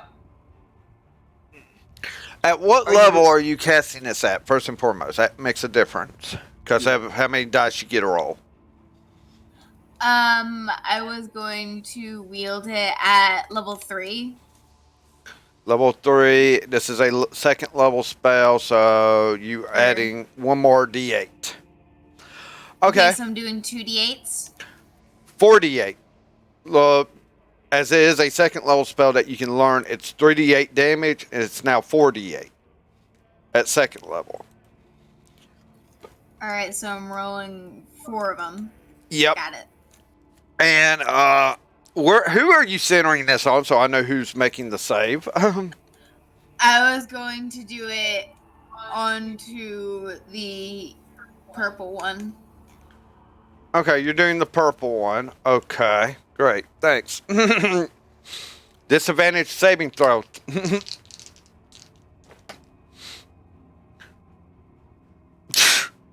just pulls that one high note on the flute.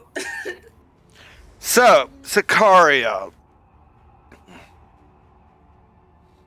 One, you kind of hear this thundering crackle sound, though. It's like, all of a sudden, you see like electricity flowing through the purple one. Doing how much damage? 16 points of damage to her.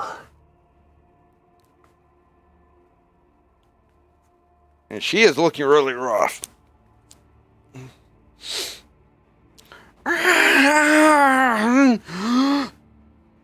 She's not sure who's hitting her anymore. She is skiing that way. What else are you doing your turn? For my bonus action?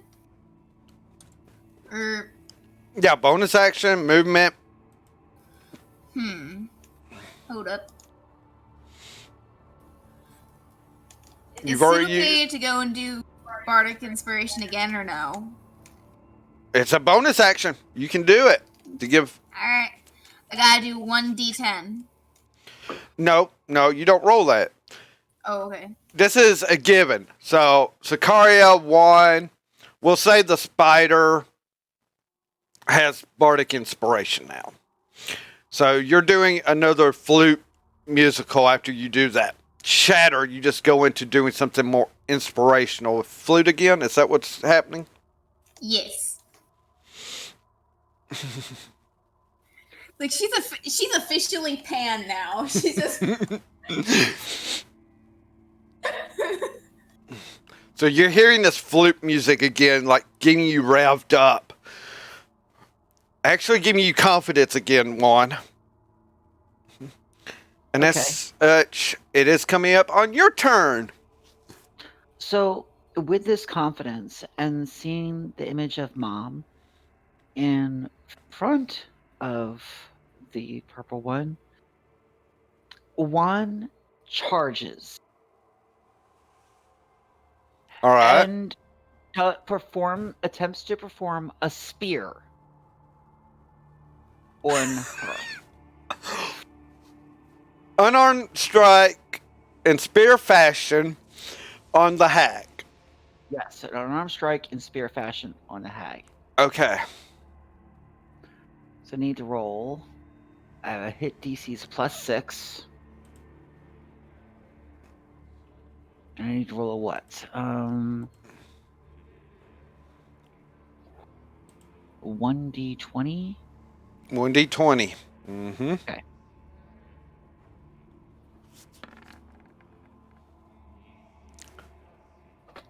Come on! I'm using Bardic Inspiration here. I'm going to add that d10. Or can I? I wouldn't recommend it, though. I'm going to tell you this. Reroll your d20. Okay.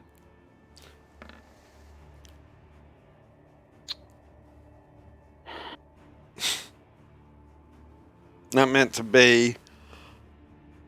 So, I wouldn't waste your Bardic Inspiration die, because even if you roll max, you're still missing.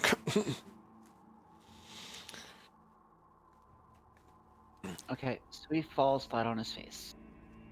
You just running, and you go for that spear, and instead of you doing the damage, you just bounce off her leg.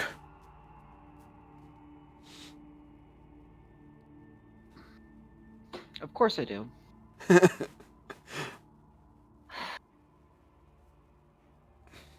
Oh, ouch. That hurt. I can't do anything else, can I? I have a bonus action. Yeah, you got bonus actions. I'm going to do it again. You do a bonus action? Okay. Well, hold on here. This was an unarmed strike. Let me look here.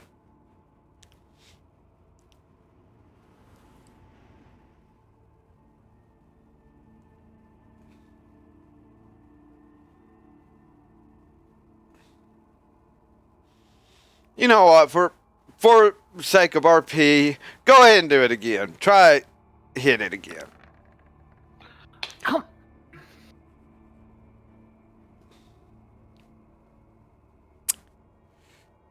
Hold on here. +6. It's just not happening, folks. Can't fight.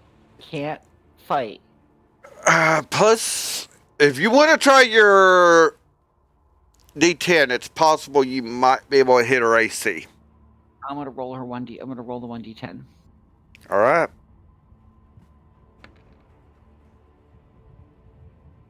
Nothing. I do nothing. Nope. No. You add 8 on top of 11, making it a 19. Okay. You're hitting her. You actually get through, and you actually kind of do 3 points of damage to her. Now, due to how big she is, you're not knocking her prone with Okay. your size. But you really, this time, it's more like, "Ah!" Everything is just attacking this one. And now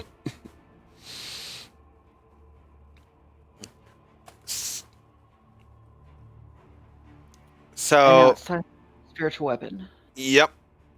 And just to give everyone a heads up, normally spiritual weapon is on the bonus action attack for clerics and such. I am giving that as a free attack after they get it cast. That So this this is thing acts as its own for attack. Yeah. This is a 1D20. Mm-hmm. Doesn't hit. Nope, it doesn't hit.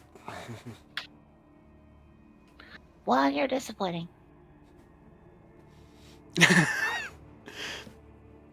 Hit harder. Or Jimmy, you're disappointing. Hit harder. Please. Please. Something. Anything. Did you not enjoy the game with the airplane superhero thing?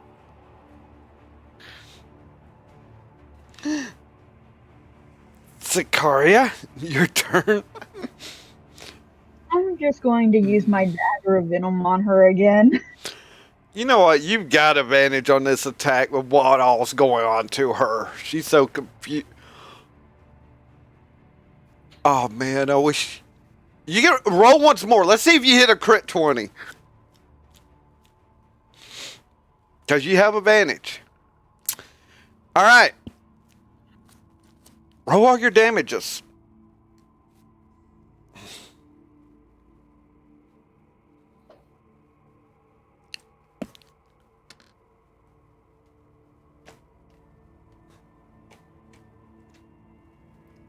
All right. So 9 points of piercing.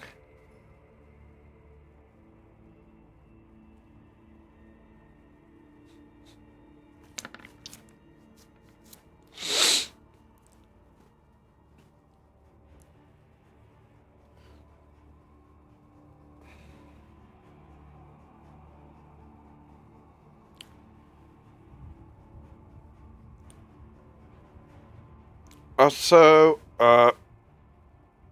you have your sneak attack damage with this. As I said, this thing doesn't know what's going on.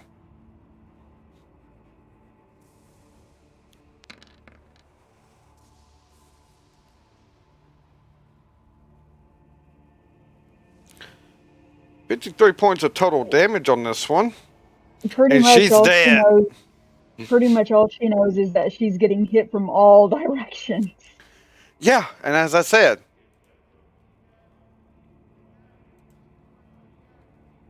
dead.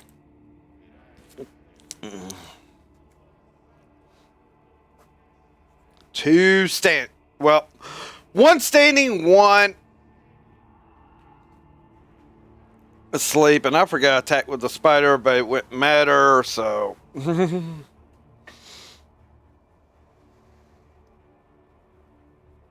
So yeah, she is dead. So she just falls over dead.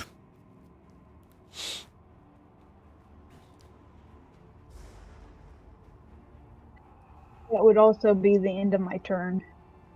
All right, don't want to move or anything. You're just going to hold position there. Correct. All right.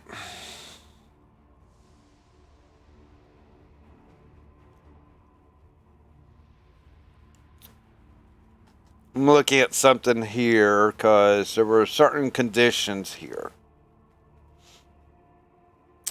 And since you did kill the leader one, let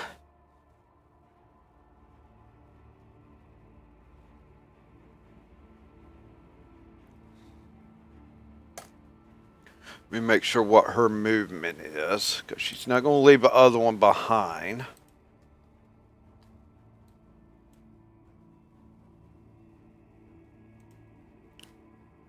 "30 feet.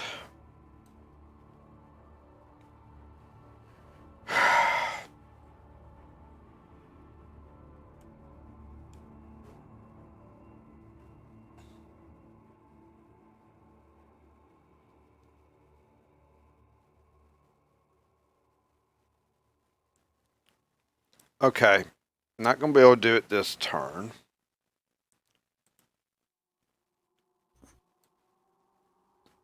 Five, 10, 15, 20, 25, 30.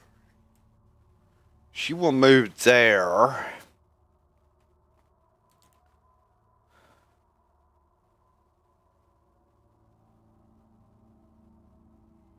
And since she moved there, it's between the spider or Sarkaria.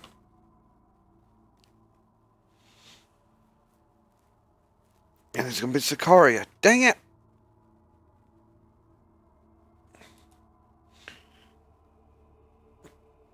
And, okay.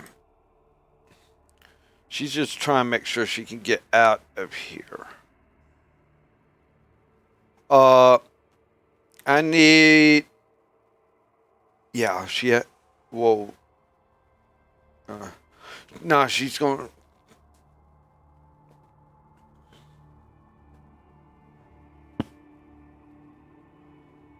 No, it's going to be just 3d4s.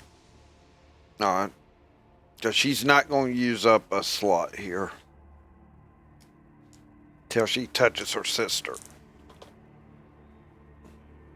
6, 8, 9, 10, 11 points of damage as magic missile just flies from her hand again, hitting you, Sarkaria.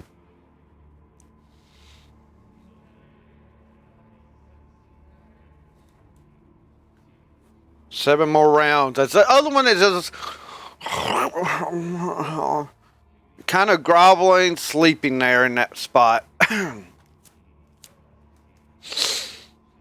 just keeping the groveling in just because it's funny, but that's only a one round thing. Paimon, your turn. Yeah, yay. Let's see what I can do here. Oh boy.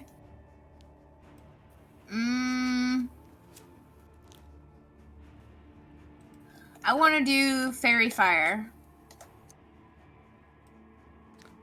Okay. So you're doing fairy fire. Okay. Let me look at this. At what level? Level 1.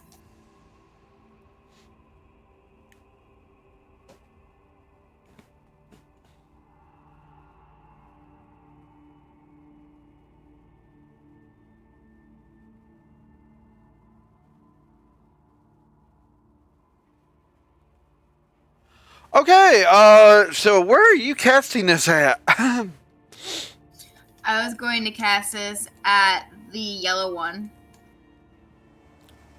Okay. Are you centering it on her, or are you...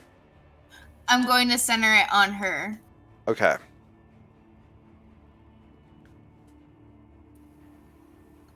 I was going to move. Okay. Thing is with fairy fire... unless you're trying to make sure it doesn't hit any of your friends. I was going to move as my bonus action and then do the fairy fire. Would that work?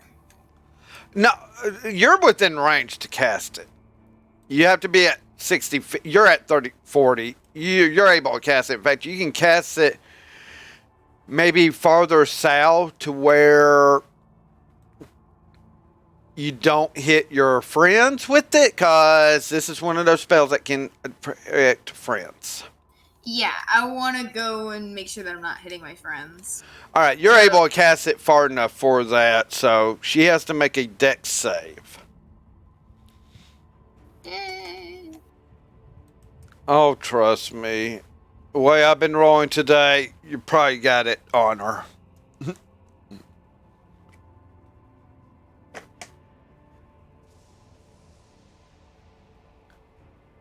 Yeah. Just like I said. So, you see this fairy fire lights all sprinkling around her. And it's to the point that there's like a dim light being cast out from her and all. You can see her as she tries to get, it's like swatting, just not getting it off of her, per se. That is an action. Okay. Bonus action. I actually want to move over to near Sarkaria. You can. That's easy. Go ahead.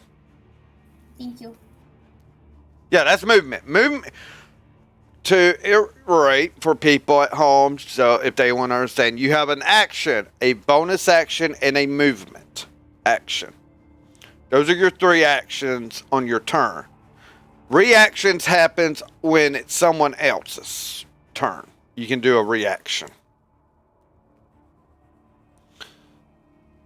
So yeah, you move up there with Sarkaria. You gonna do anything else, or you just gonna hold? Or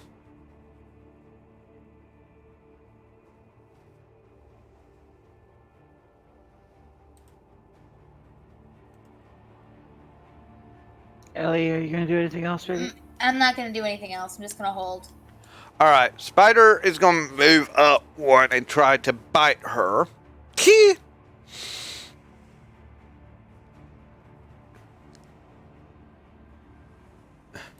So I need to pull up that.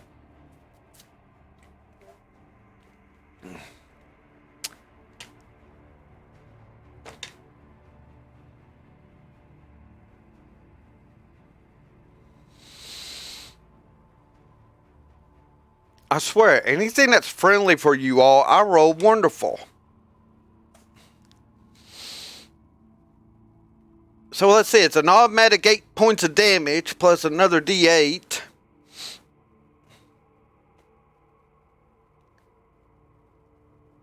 $14, $15, $16, $17 points of damage. Now she has to make a con save.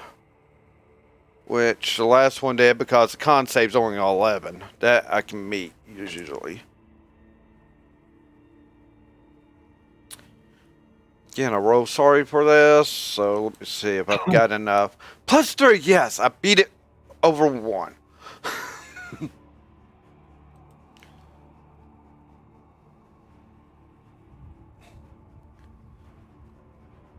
$16.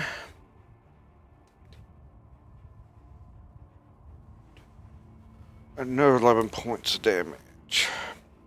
That's 28 points of damage to it.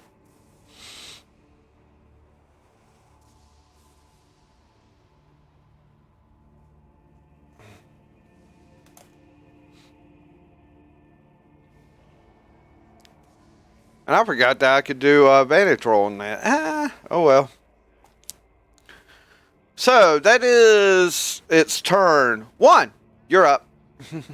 Juan grabs his billy club, approaches. That's his movement. Comes up. And braving the spider, wields his club. It is a 1d20 with a +6 to hit on it. And whack the monster. You have advantage. Thanks to Fairy Fire. Yes. That's what I'm rolling. 1d20 plus... Or just 1d20? 1D, you roll 2d20 because this is an advantage roll. Fairy Fire gives you advantage. He's not hit. Plus 6 for 14. God. Swing and a miss.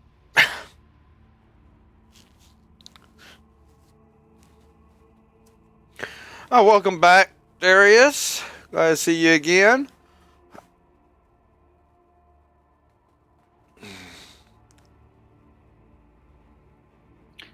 And I have a bonus action. Yeah. I am going to cast Bardic Inspiration. All right. So, the spider, yours is D8, correct? 1d8. Okay. So, Sarkaria, you get a D8. You can have more than one Bardic Inspiration. Just so you know. From 2 different bards, you can have 2 different ones. So, I think, Sarkaria, you're sitting on a D10, and now you just got a D8. So I have a D8 and a D10. Yep. You get really set up here. And Paimon gets a D8. And Juan is yelling out, Sarkaria, I'm really trying to fight. It's not working. Should I roll the Well, D8 or you no? can always use your music. Maybe they'll stop fighting if you play. We already killed one of them. I don't think it's going to work. and then Juan starts with his. So Jimmy starts with his attack. All right. And this is with advantage. You got to move him down here so he can attack. And roll again. You have advantage. You hit. Finally. Now I gotta roll my 1d8 or 3d8 minus 1 or 1d8 plus 3. 1d8 3d8 minus 1. As this is a cleric spell, you have minus 1 to them.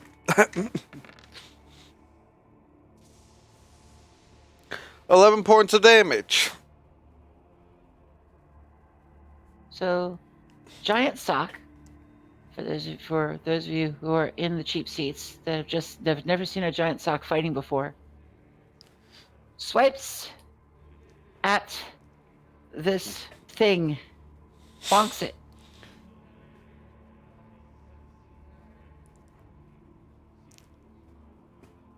Yeah, it kind of hurt. She's almost in a scramble. Sarkaria, it is your... Is it her turn? Are you done with your turn, Juan? Well, I did an action, and then I did a bonus action, and I did a movement, so I guess that's my turn.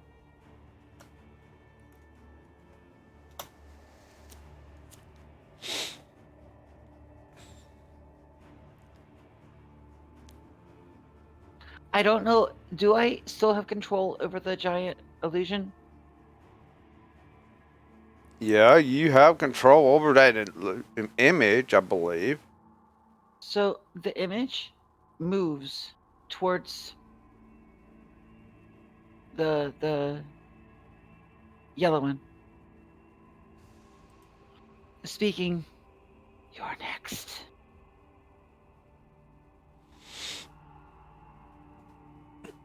Okay. I can't move it down there, so it's just gonna. We're just going to say so. Crowd control. We're just going to assume that it moved towards it, right behind myself in the spirit. I want to make sure how far you can move it per turn. I think you can only move it one time. You can keep moving it. It just depends on how far you can move it.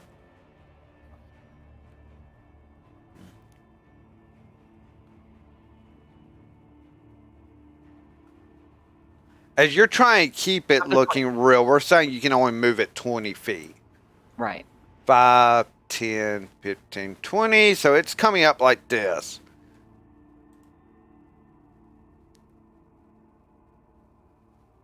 And Jimmy says to the beast, to the hag, Mommy's very mad.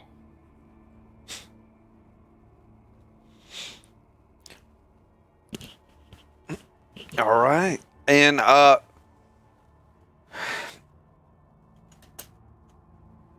Now, he says it loud enough for Sarkaria and Paimon to hear it. Hint, hint, nudge, nudge.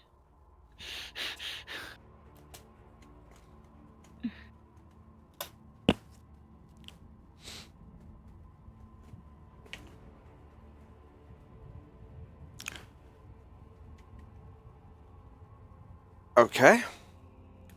Sarkaria, you're up next. You have advantage on your attack rolls due to fairy fire this time. Well, I'll also move down below yellow, Yeah. so everyone else would probably be above, and Yeah.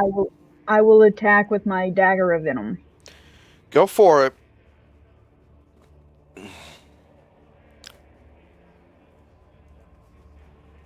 All right.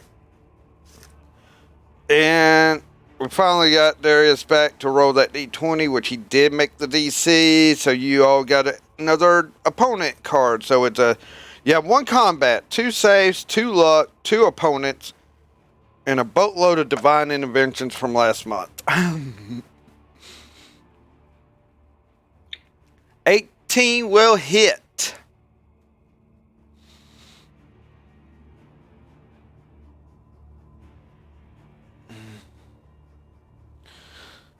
So start rolling all that. Damn it. Whoa, max damage there.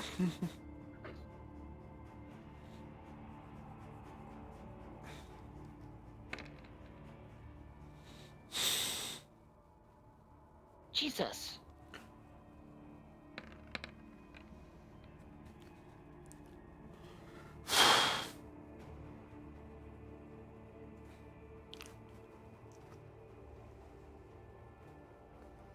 I'm waiting for one more set of dice, I think, correct? The 5d6. Yeah, this was done with advantage. You get sneak attack.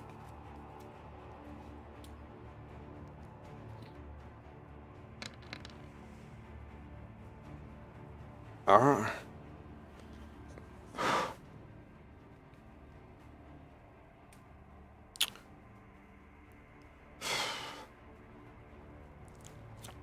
Well, since you're going to force this, anything else for your turn, Sarkaria? No, that will be it. I want to check something on your sheet before you say you end your turn. You have 2 weapon fighting. What are you doing for your bonus action?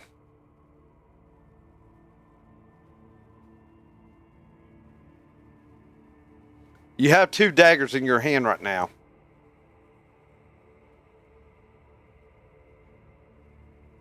Well, I could use my other dagger. Exactly. They're both venom / vicious daggers. You just have one of each, but they have all those abilities. So I will attack with my other dagger. All right. And that's still with advantage, even though that will hit. But roll again. You might be hitting a crit here. You don't have expanded crits. I see a 19. It's like, oh. I have to stop myself. But you rolling damage again. Now, sneak attack only works once per turn. But you can roll your other damage, and I bet you're about to kill her.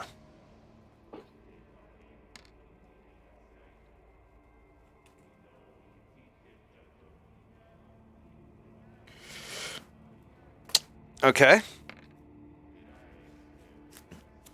All right.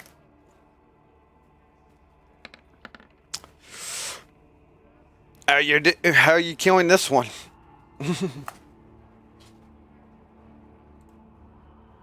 I'm just going for her head, trying to behead her.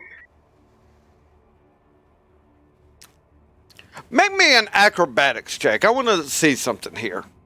So I know how to really describe this.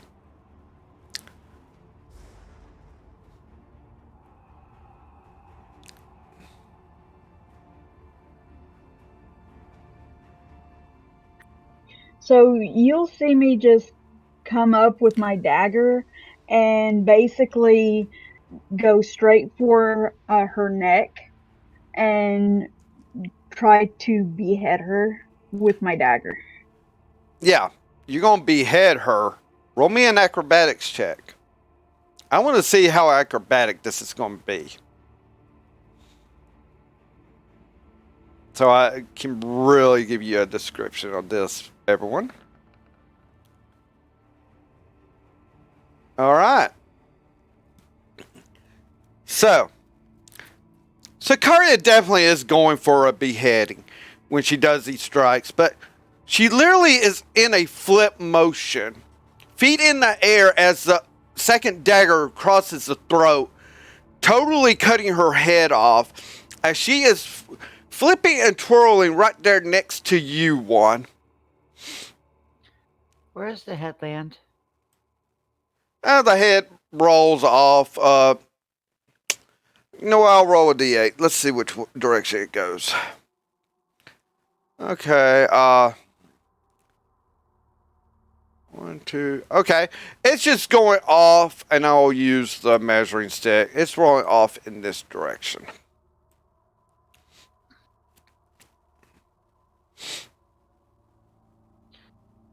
One just shakes his head.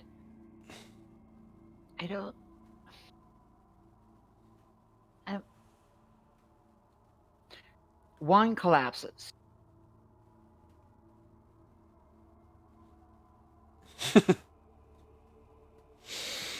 Okay.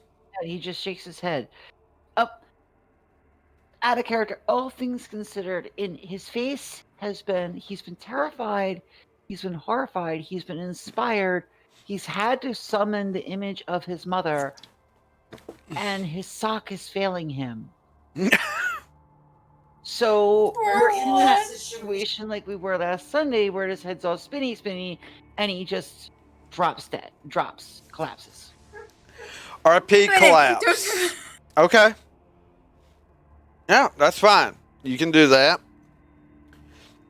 Technically, combat isn't over with, but you know what? You're collapsing. That's fine, because... Okay.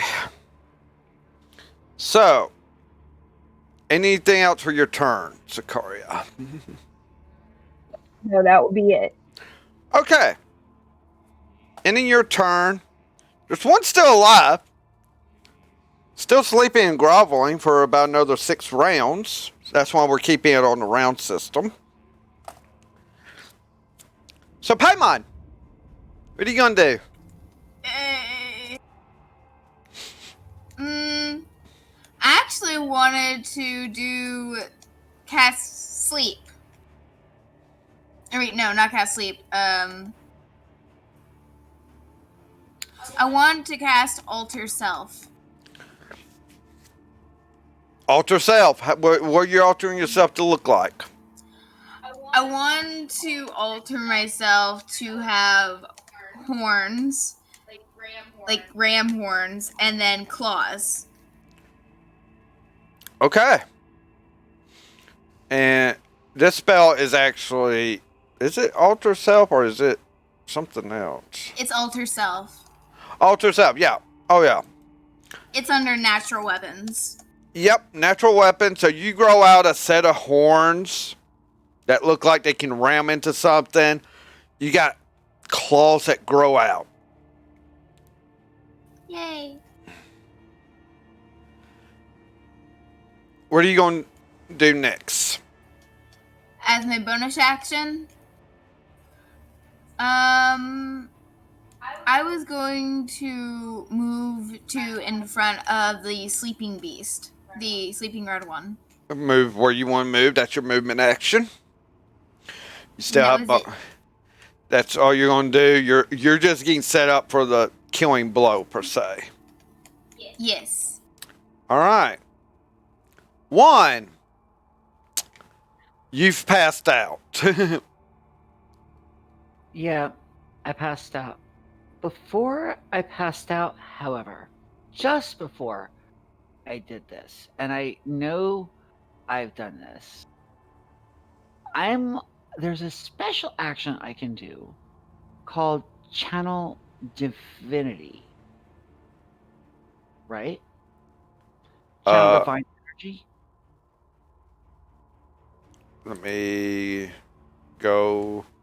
This is a special action. Channel Divinity. You channel divine energy to fuel magical effects a number of times per short rest. Okay, I can't do that then. Alright, so I can't do that. Shit. No, you can't. This is just, it says special. You can technically do it. What I was thinking about doing was using that channel divinity to supercharge Sarkaria. Somehow.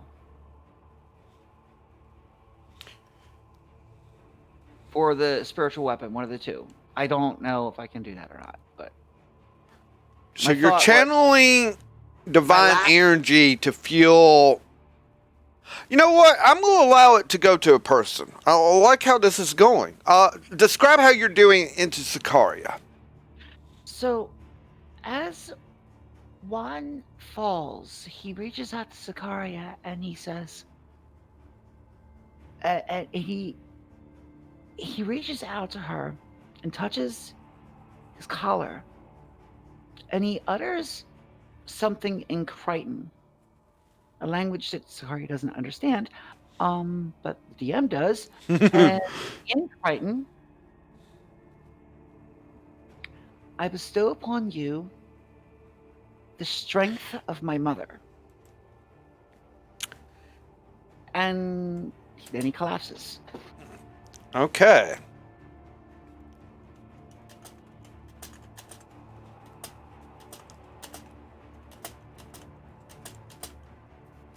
The strength of your mother?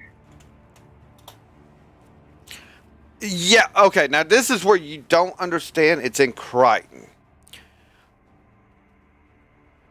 As such, Sarkaria, you feel faster, stronger, even it seems more dexterous than before.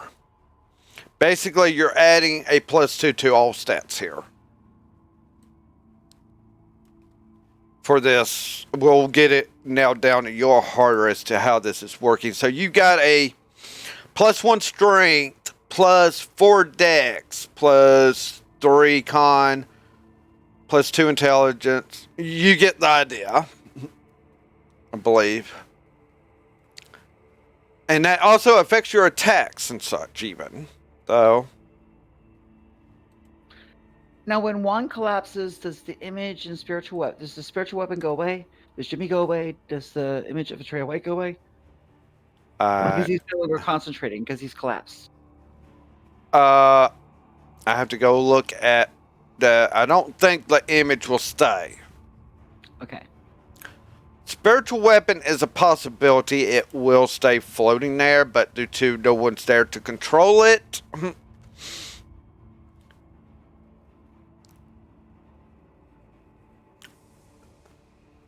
I do utter 2 words, or 3 words, towards Sarkaria.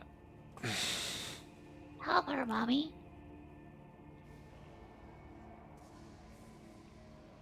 As I was aiming. Like, it's in Sarkaria. I said it to you, I said it in Crichton, but I uttered it to her, and those 3 words in common. Okay. So as you collapse, as I look at this, the image of your mother fades.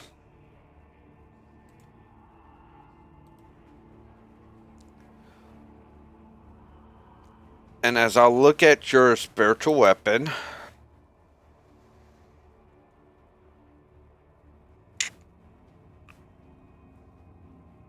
See, I would think because he's no longer able to concentrate on Jimmy to be able to move it and use it, that it would just go back to its original form of a sock and fall to his lap. you can't control it, but it's out for a full minute, so it's floating there. Right. And it's going to be there for like 5 rounds still. So, yeah, it's not disappearing per se. It's still there. It's just not going to do anything. It's just like, yeah, it doesn't go away even if you fall unconscious. That's something I wanted to check. All right. So, with that, Sarkaria, what do you wish to do?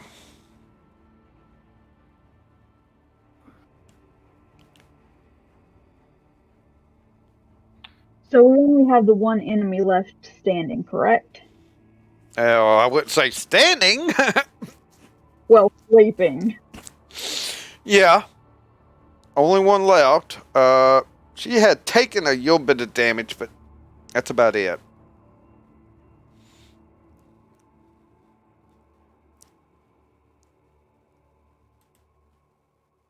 You're gonna be able to get to her because even your movement seems higher too.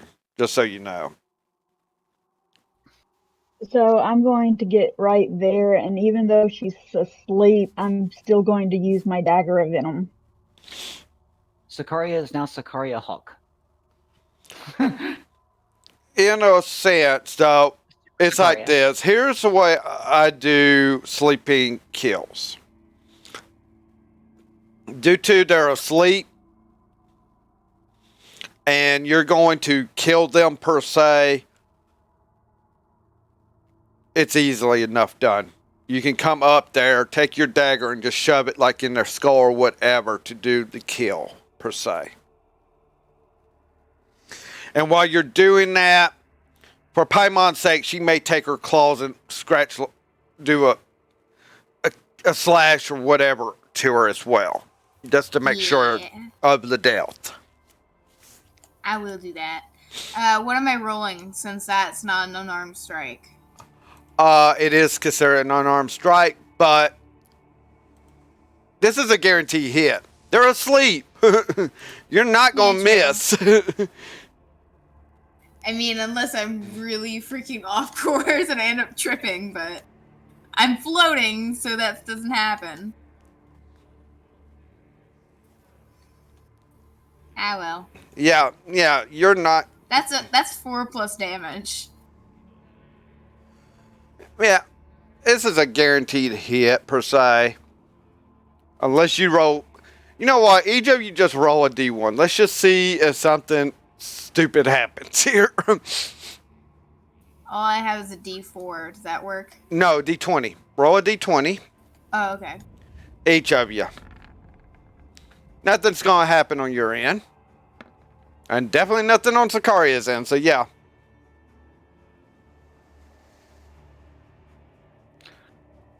Also, Sarkaria, because of that channel divinity, you are supercharged for a little while. And how long is a little while? That's up to the DM, but you're supercharged for a little while. Yes, that is up to me.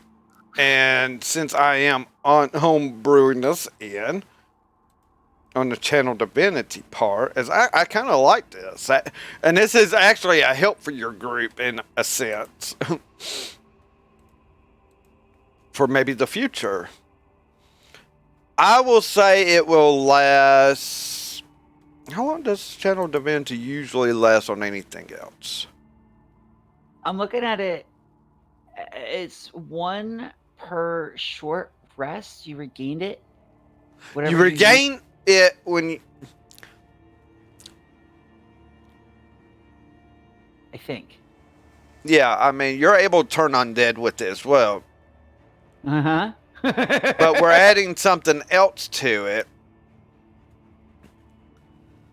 And we're going to state here.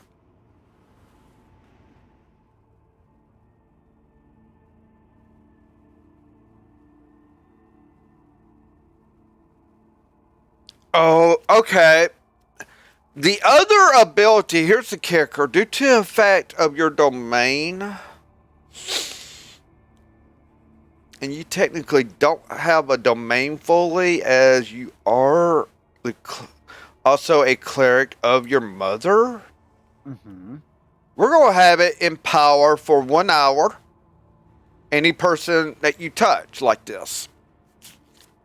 You have to touch them as such, but it's a 1 hour on the effect.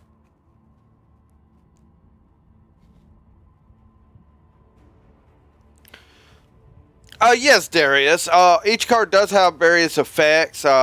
It is a point redeemable system. Combat is an extra combat action or movement action, whatever they wish to use it for. Save is an auto save for the group. If there's like they're all having roll save, they can pull that out and auto save it. Luck is for someone to re-roll a dice. As I say, luck, re-rolling dice to where you're not failing. Opponent, they impose disadvantage on me. And then we have, for the month of October, we did Divine Intervention cards. Meaning a Divine Presence, whoever is the one that activates it, you have a Divine Presence show up and help kick butt. In grand splendor.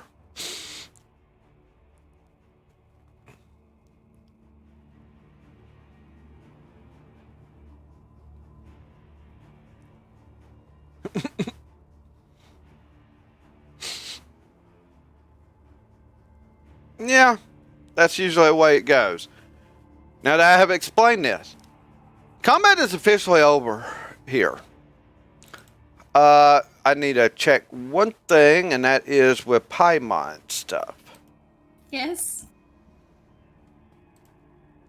Usually when it is a weapon or a staff that you use to summon something, I do not hold it to a whole concentration as it was from the staff that it was done.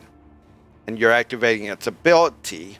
So I don't make that a concentration type thing.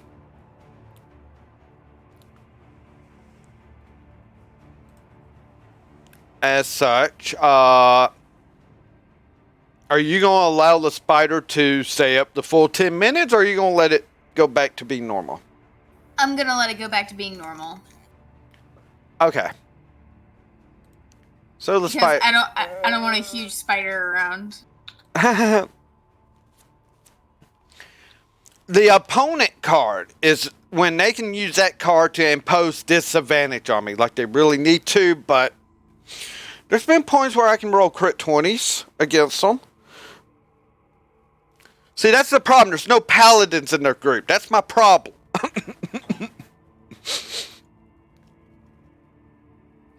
I play bagpipes. I play bagpipes. So, as combat has ended for you, what are you going to do, Sarkaria and Paimon? As you see a spiritual weapon that will eventually just repeating all the way back at the wall as it's going to disappear. I will start looking for the items that we are sent here for. Make a perception check first.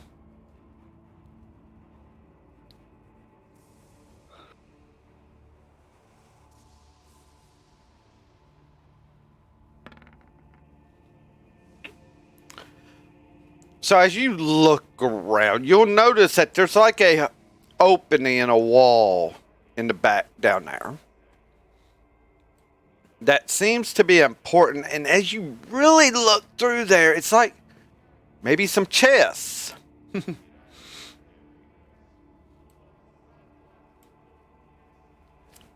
So I would head in that direction. Okay.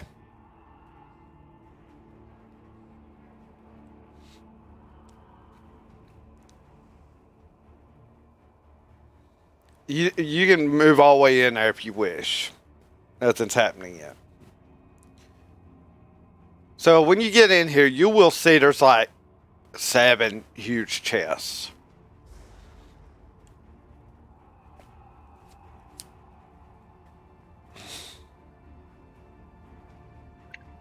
So I would go to the first chest and investigate it to see if there's any traps.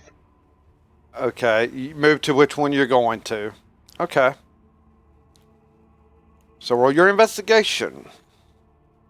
Now remember, you're supercharged, so is that +2?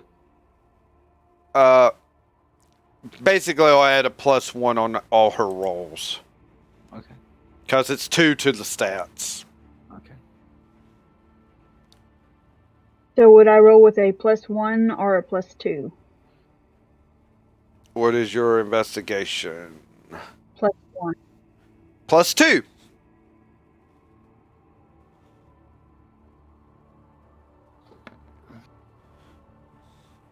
Seems safe enough. Well, then I will take my chance and open it. Well, you open it up. And you look inside, and there's like all sorts of different kinds of treasures in this thing. It's not just per se gold or platinum, it's more like items type of stuff in here.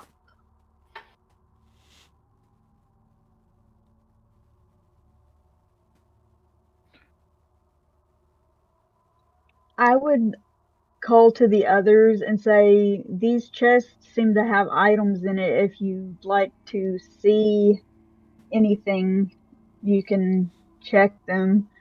But also, we need to make sure Juan is all right.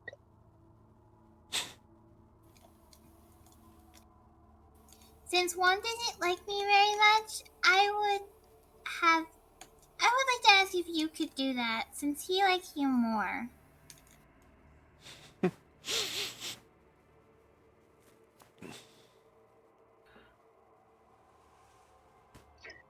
Well, would you like to come and check these chests to see if the item is here that you'd like? Yes, please! I want food! She would run over there as fast as she could. Well, flying as fast as she could. So you're going to that chest to open up. You gonna look for any traps? No. Oh, okay. What are you doing? She's just gonna try to fling open all the chests at once.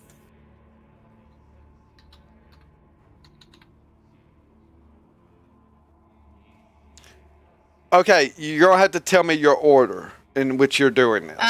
She's going to go from the one nearest to Sarkaria to the one at the far end. Okay, so you're going to the next one in line and going down, just opening each up. Yes.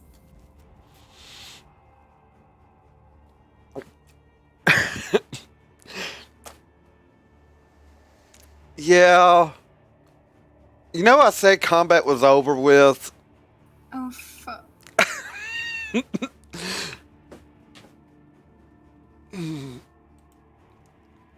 Maybe Always I'll.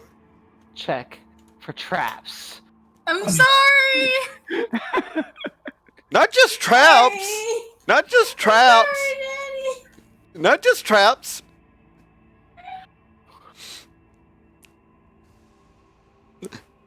Daddy. I'm How much actually. damage am I taking here? I don't know about damage, but one of these chests. I'll just move this out of the way. No, that's not the mimic one. Hold on. Where's the mimic? So I take it Sarkaria went back out to help with Juan. So if you Correct. want to move your icon out there to where Juan's at. I had a mimic one up earlier. Now where is it?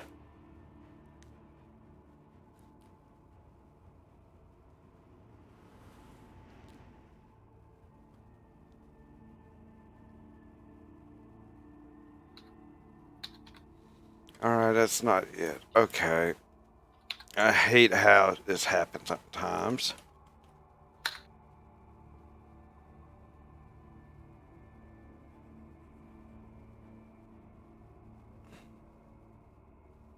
Oh, I guess that was it right there. So,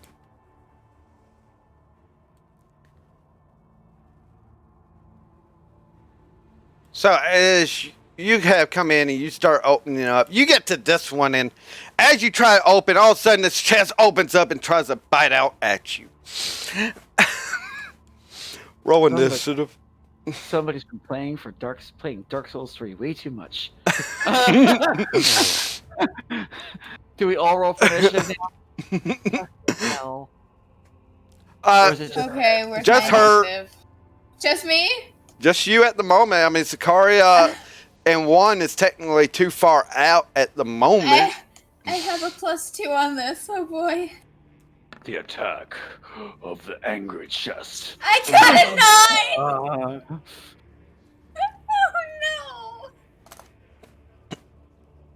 Oh no! Oh no! It's called checking stuff. I'm sorry! no, don't be sorry. Roleplay that shit. Yeah. Oh no! Guys, I have a problem! You got a 9. You are still going first. Mine's an 8. Oh no! Yeah, Paimon, you can go first, but I get a surprise attack on you still. How much damage? I gotta decide which way I'm gonna do this. I do not feel sorry for the cat. No, I wouldn't either.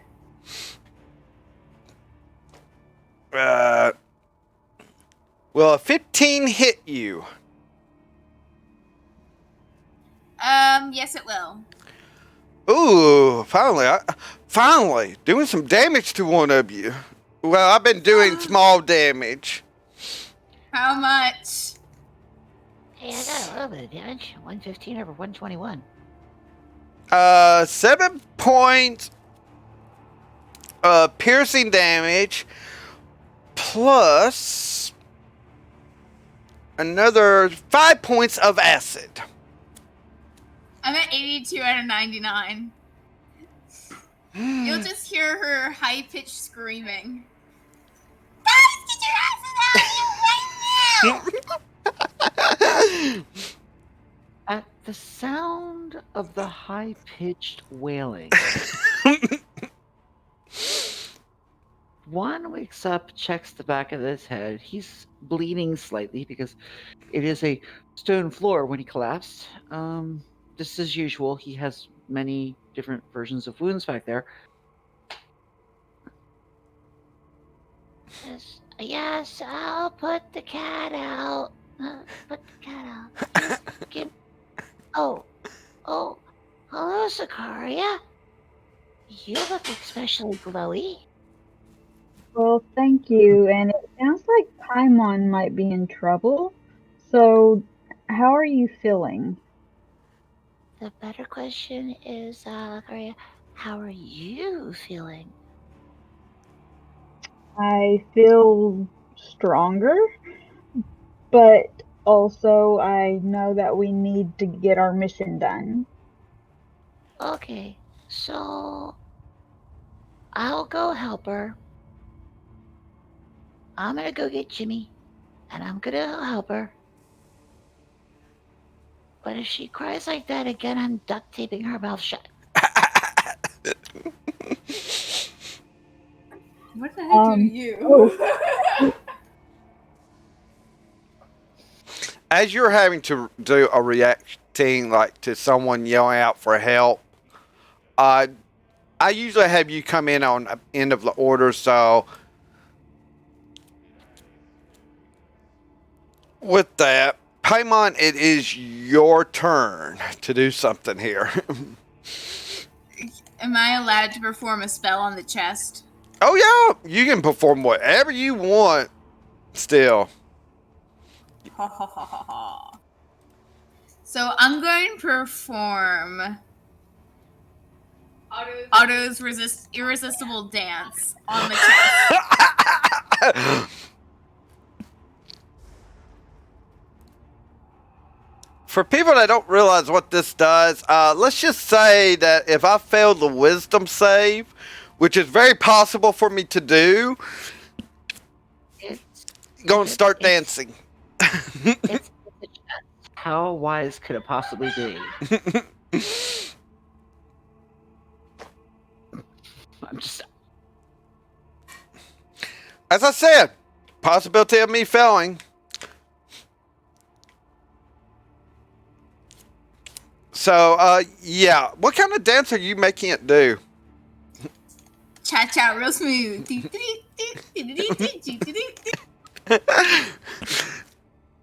So all of a sudden now, this mimic is like starting to do the cha cha.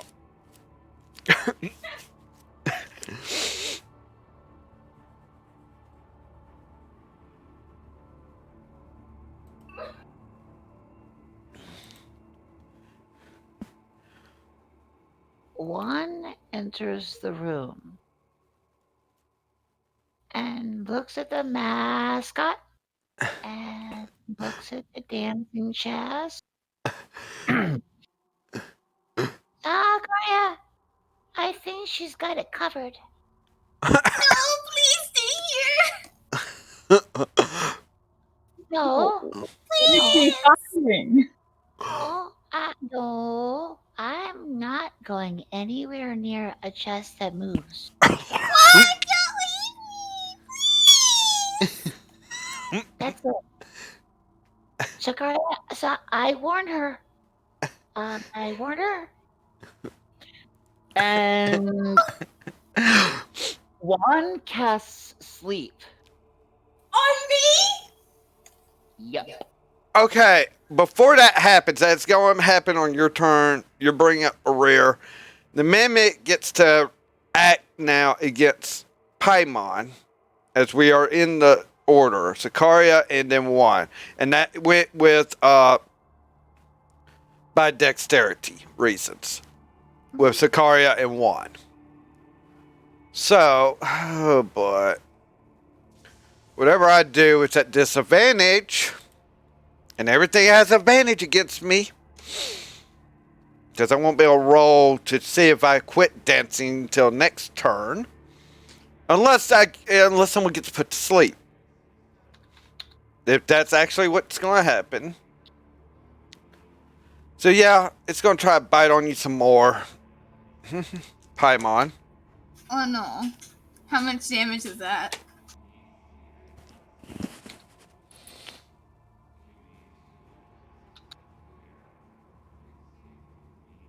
I'm trying to decide how to do this, people. I just had... Hold on. I need to bring up voice modulator. It's... Okay, I don't need to get my hopes up yet. But...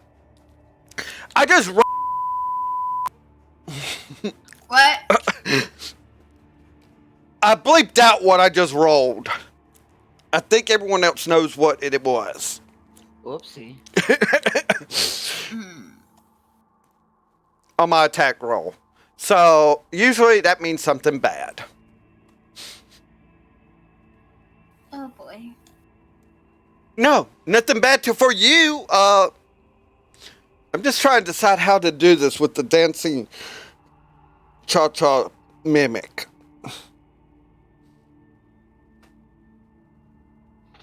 Because it doesn't move.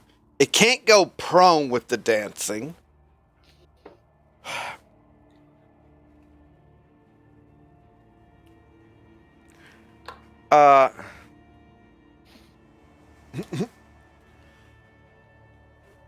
Yeah, so, yeah. Paimon, you were kind of getting held by it a bit, but you're no longer held by it. And it's just like it almost knocked itself out with that bite attack. It's just like, it's still dancing like crazy, but it's really dazed. Sarkaria? Yay.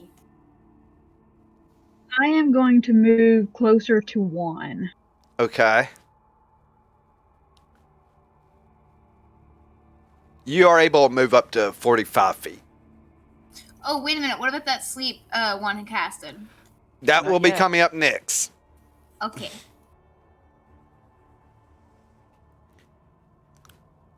So I'll move there. And I will use my psychic blade on the mimic. You have advantage as with me dancing. You have advantage on attacks for sure.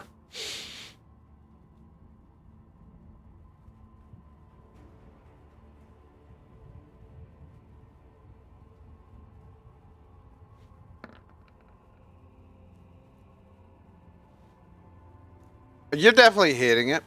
I mean, 15 on its own would have done it. In fact, either one of those rolls would have hit it. Mimics don't have much in the way of natural armor.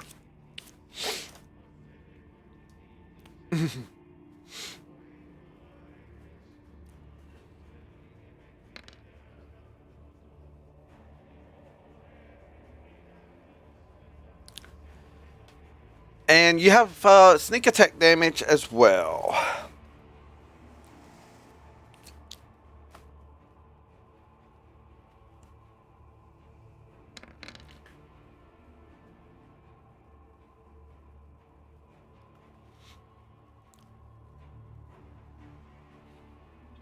And I take it my terrifying blade doesn't work on the mimic. Well, a mimic technically can't even go prone. I forgot that, but okay. What's your DC on that? Because I'd get to roll on that. DC is 13. Oh, something I actually made this. No, wait a minute. Do y'all roll at disadvantages with the dancing on that part?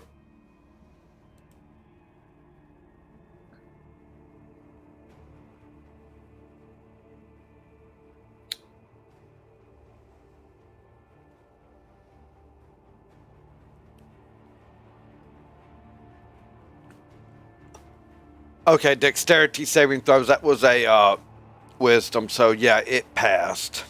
It's not terrified.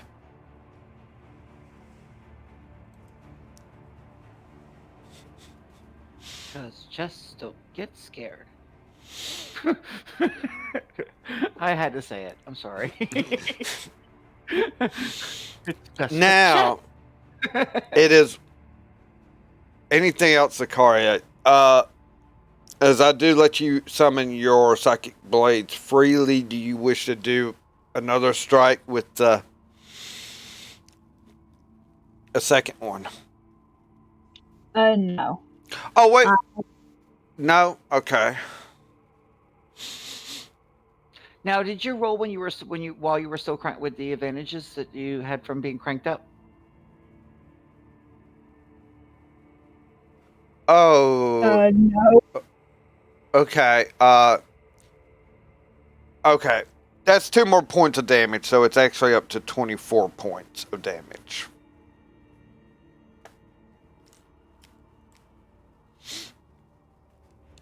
Oh wait, that's calculated. So okay. 1. Yes. Are you still putting Paimon to sleep? Yes, because I said if she uses geeky voice again, I was gonna make her go night-night. Okay. Roll. What level of sleep are you doing here? I'm going all the way to 6. You cannot do 6th. Okay. I'm nice. 5th. 5th level. 5th level sleepy. Oh boy. So.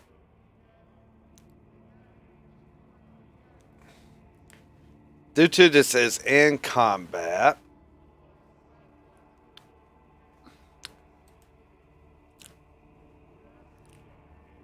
20-foot radius. So where are you exactly casting it at? Right on her? Yes, right on her. Okay. Well, let's see here. 5, Considering- 10, 15, 20. Oh, shit. That's too late. You stated where it was, so. Okay, here we go.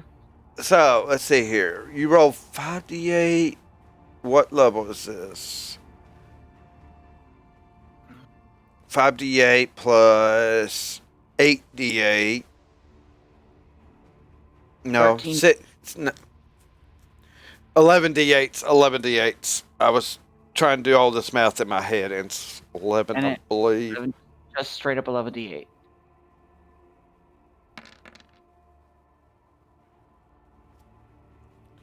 $52. I'm making this comical. This mimic just is still doing the cha-cha. So a dancing sleeping mimic. Yes. All right, okay, all right. DM, out of character. How the fuck is that possible?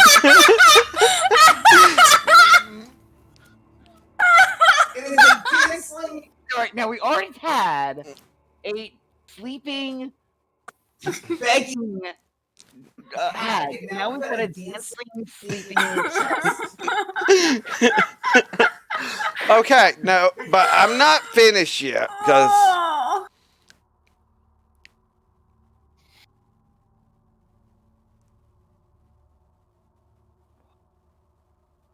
Uh-oh.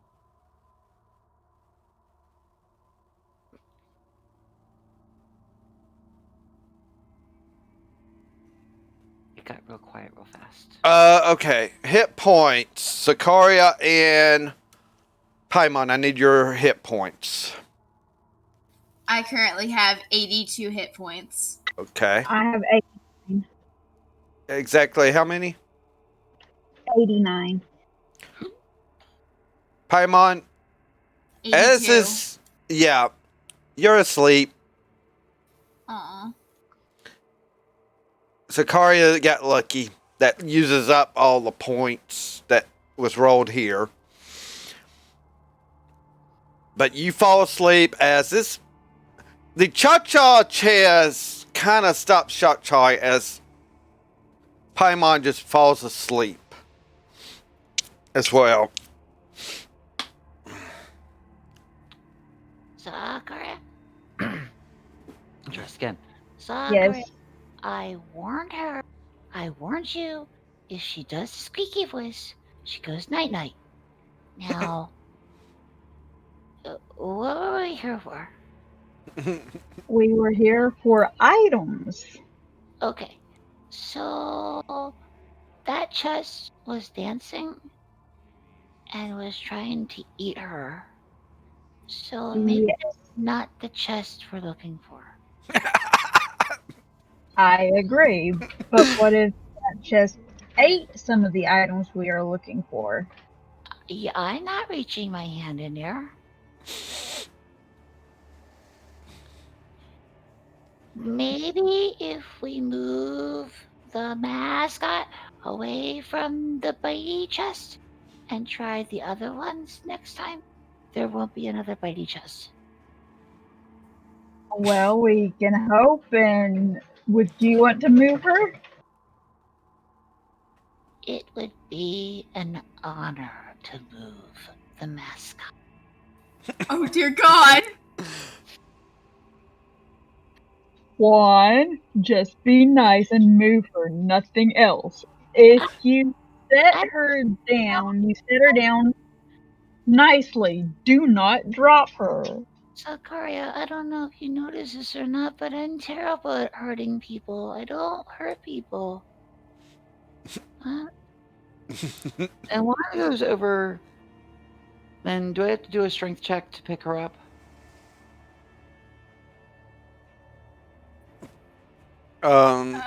One moment. She's 94 pounds. He's a gnome. She's smaller than him. She's 3'4", 94 pounds. One has a +2 to strength. This is, excuse the phrase, but carrying a sack of potatoes easily.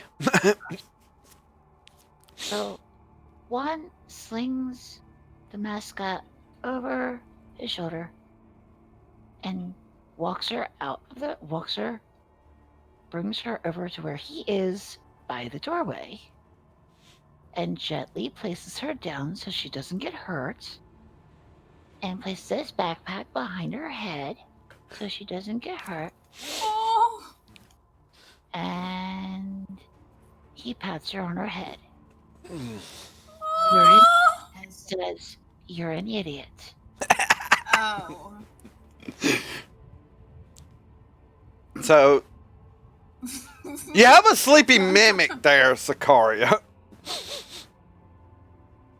What are you gonna do?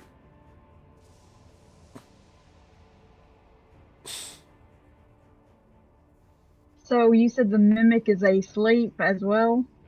It's asleep. It's no longer dancing. Due to Paimon fell asleep, it's a concentration for the dance. It stopped dancing. As much as I want to keep it dancing. I'm going to move up to it. And I'm going to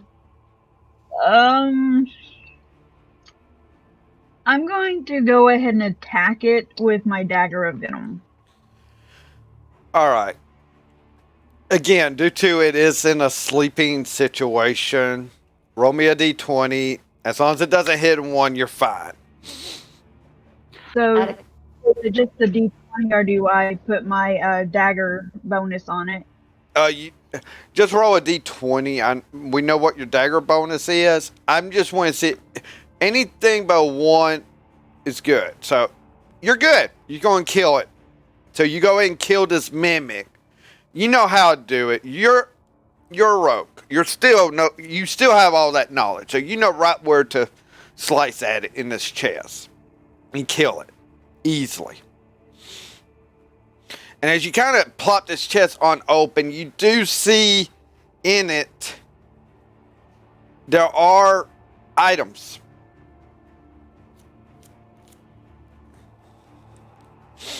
Not about only 3 items though. And there are 2 chests that have not been touched yet. I look back to Juan and say, well, this chest did eat items. Would you like to see what they are? Are the other chests going to be hungry? I don't know. I will then move to the next chest and check for traps. One goes and reluctantly goes into the bitey chest and peeks inside the items inside the bitey chest. There are technically 3 items in there only. Anything else? He grabs all 3. All right, you grab all 3, pull them out. Not damage at all from any sort of acid or anything. So, good possibility they have acid resist. Out of character.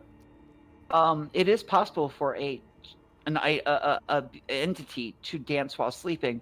Chests can have periodic limb movement disorder, so they are capable of dancing while sleeping. Yes, I looked this up. Don't hate me. Yes, if only Paimon stayed awake, we would still have the dancing, sleeping chest here.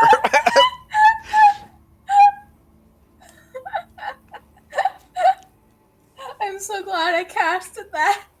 So, what are the items? Okay, 3 items you pulled out of this chest were a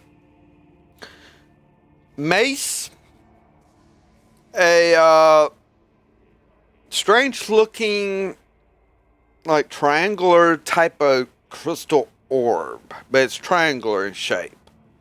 Sort of like a D4.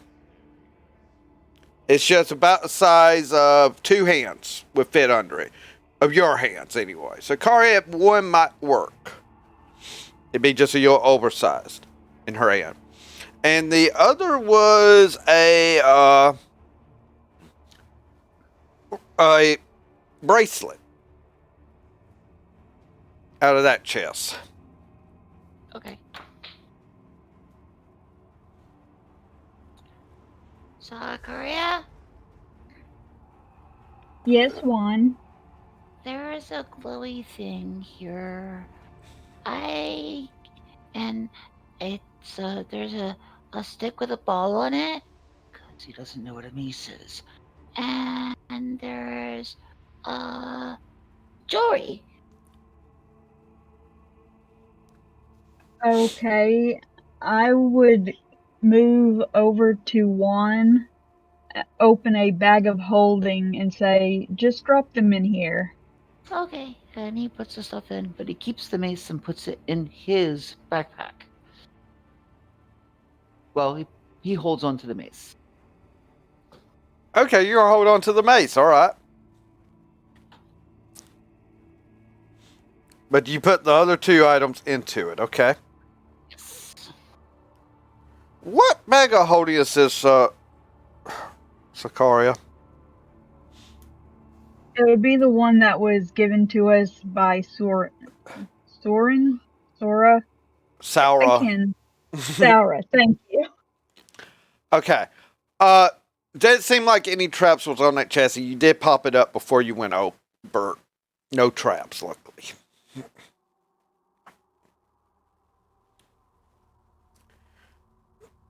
Okay, so it was a piece of jewelry and what else that I'm putting in the bag of holding? Okay. Which one's going in first? It looks like a D4, just a bigger size. It has some sort of kind of glowing system inside this crystal shape. It is like it's like a crystal in a way, but it is in a D4 formation. Decent size. Does it look like the Arcane Eye symbol or the Illuminati symbol? In a way? There's no eye inside of it, though. That going into... Okay. My question. Which item's being put in first, followed by what other item? It would probably be the glowing crystal shape like a D4, correct? That you put in first? Yeah. Okay.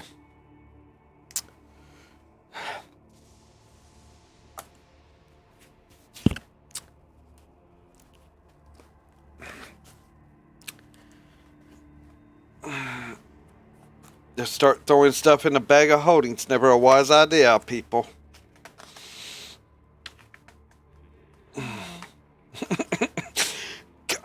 Hey, Juan tried to go into a bag of holding, and he fell in.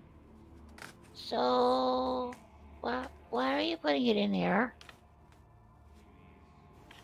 For safekeeping? But it never comes out.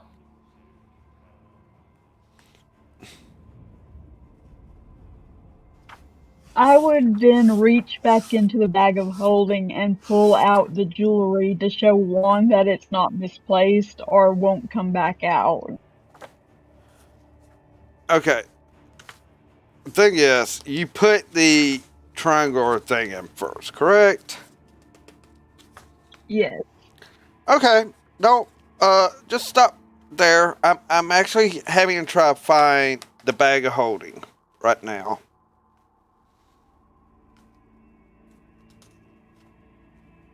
And I know it's in this book somewhere. Okay.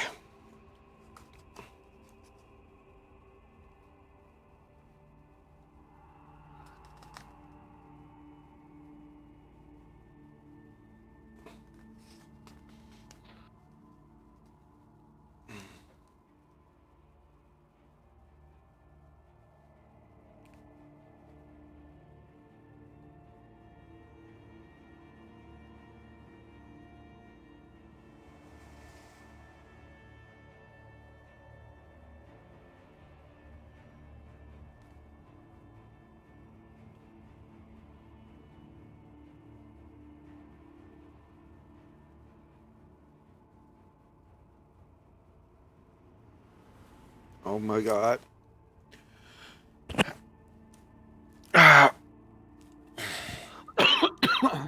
Where do you have this bag at? I would still be holding it. Holding it between you and Juan. Yes.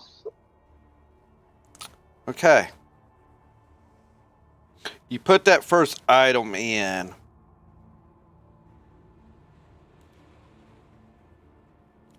And all of a sudden, there's like a destruction between the two of you.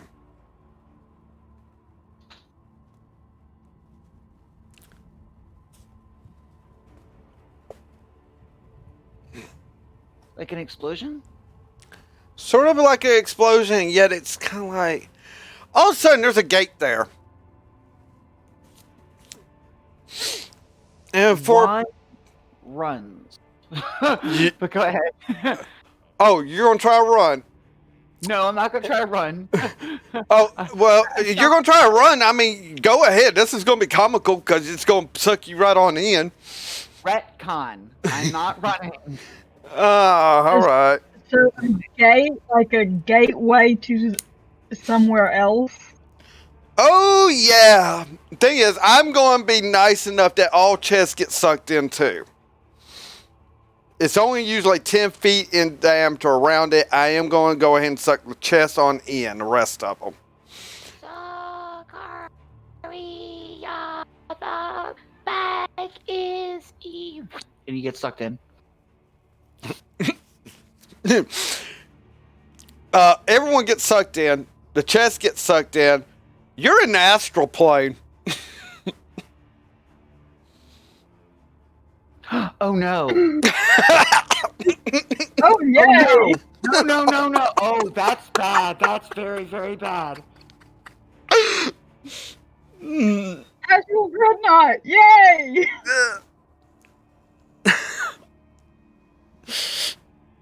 That's bad for one.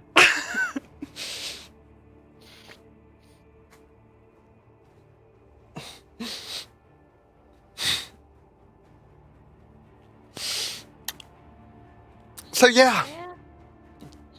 Sarkaria, Yes, one. I think we're in trouble. Why do you think that?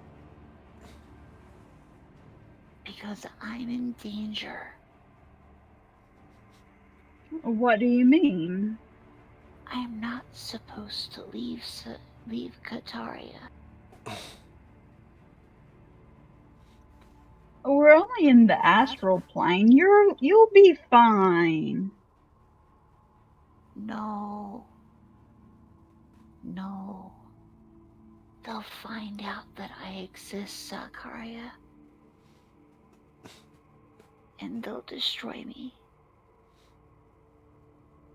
One, you'll be fine. Just stay close to me, and everything will be fine. Sarkaria, I'm trying to explain this to you. Please understand.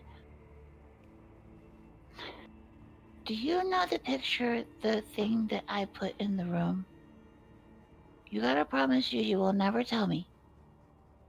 Seeing as how the mascot, you'll never say a word.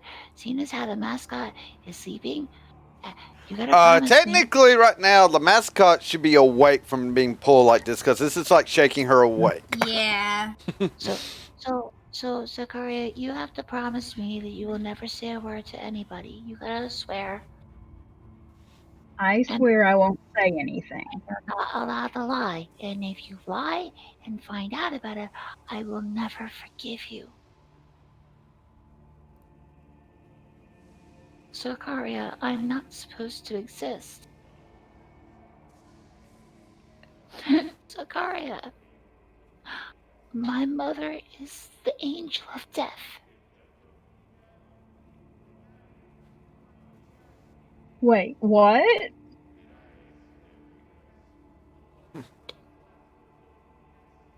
And Hello? one, if you are here, then you are meant to exist.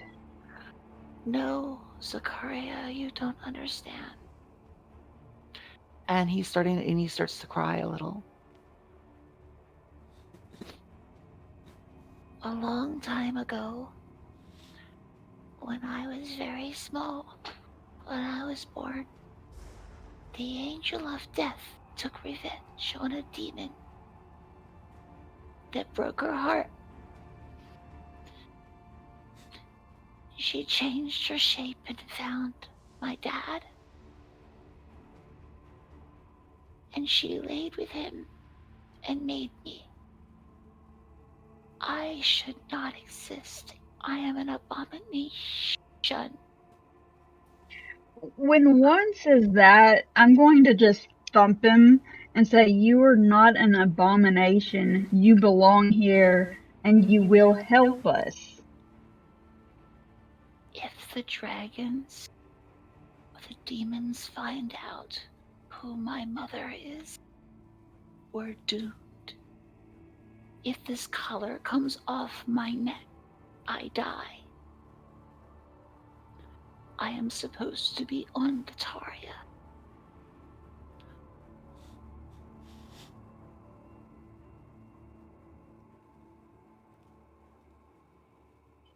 We will get our missions complete. You'll be fine, and we will get back to Kataria.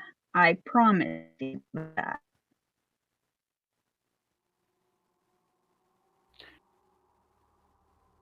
We need to move swiftly. If the dragons spot us, if any being recognizes who I am,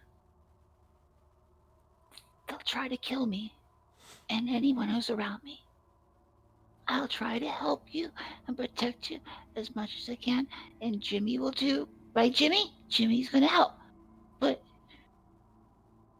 we're in grave danger.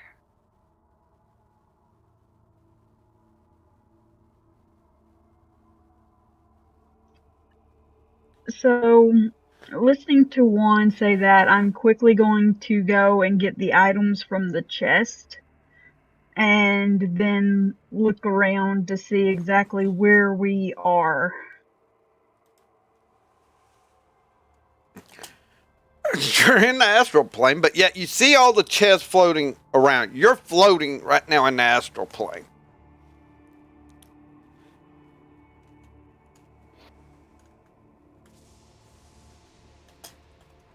Your Patman's awake. Ellie, could you please come off YouTube for a minute? Not on YouTube. I was trying to watch Twitch. So she would get up What's with all the racket? and she would just walk over to them too. Yeah. Yeah. The thing is, you're not there. You're in the astral plane. Wait, what? Oh. Mhm. Oh. Oh boy, this has to be the third worst experience I've had. Anybody got some Che? Hello? Again with the squeaking. Hello! So, is there a way to find Paimon's bag of eats so we can give her her item? As I said, all the chests came with you. I was nice enough with that. It's usually only within 10 feet. I was nice enough to actually extend this to get everything pulled in from this room. So all the chests are there. And basically what happened here, as I stated in the chat for everyone, that triangular item that had like something glowing in it, since you did not really look at it, was actually an astral portal that could be projected out that you put into the bag of holding. So guess what happens? Wait a minute, can I make a dimension door or no? Dimension door would only go 500 feet in your current plane. It does not cross planes. Dang it. Jimmy, Juan grabs a hold of Jimmy, and in Crichton speaks to Jimmy and says, "You need to tell her we're in trouble."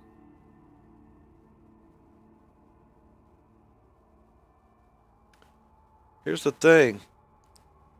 You're not getting a reaction at all right now from Jimmy. And he shakes it again. "You need to tell her we're in trouble. Jimmy? Jimmy?" Oh no. Oh no. Sarkaria! Sarkaria! We're... Sarkaria! Where? Jimmy's dead! Jimmy's dead! One, take a deep breath. He's No! probably just resting. No! No, you don't understand. You said you could hear him, couldn't you? Remember? Remember you could hear him? You can't hear him now. He doesn't talk. He can't hear me. He doesn't talk back. We've got to get out of here. So what I'm going to do is I'm going to touch my necklace to get a hold of Calfrium and hoping that it will work. And say, Calfrium, I hope you can hear me, but I'm in a bit of a bind and need help.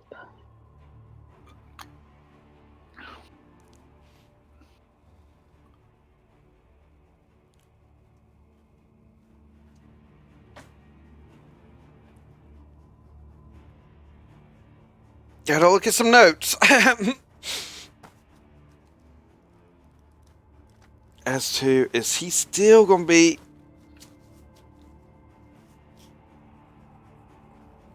Alright. I gotta roll this with disadvantage. Because he is currently distracted with something else. Mainly another group that... You're not getting a response right now.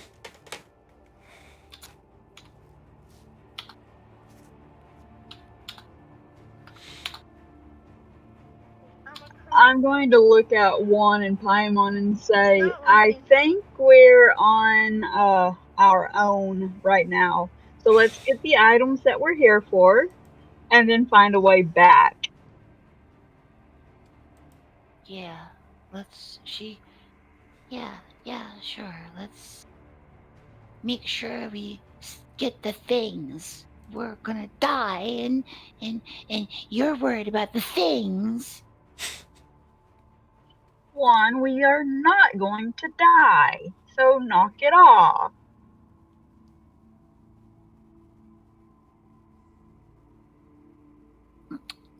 Juan just curses at Sarkaria and says something mean for the first time ever. But he says it in Crichton and then in Common. I'm sorry.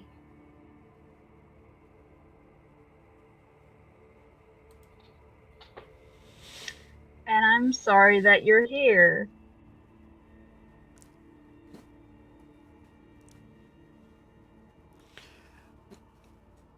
So, with this, and I'm looking at time here. First and foremost, looking at these items, there are several items. The mace that you've got right now, one I will be adding to your sheet after the session, as it'll definitely be handy for you. Okay.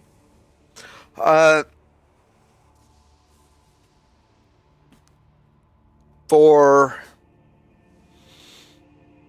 Paimon, you will get your bag of eats, meaning you can reach in and pull out whatever you wish to eat.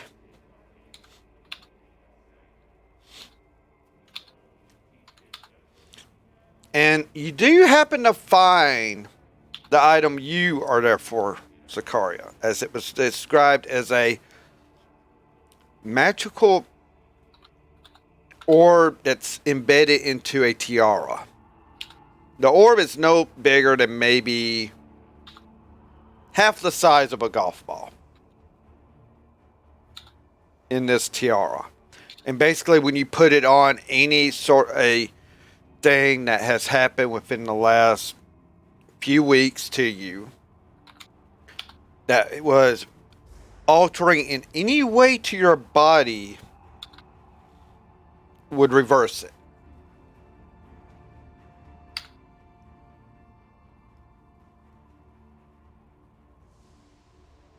So that's up to you on when you wish to use that.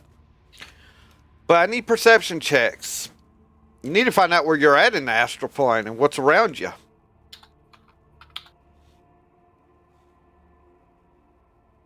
Alright, let me roll protective check. I'm trying to answer. Alright, so perception is +3. I see nothing. I see all.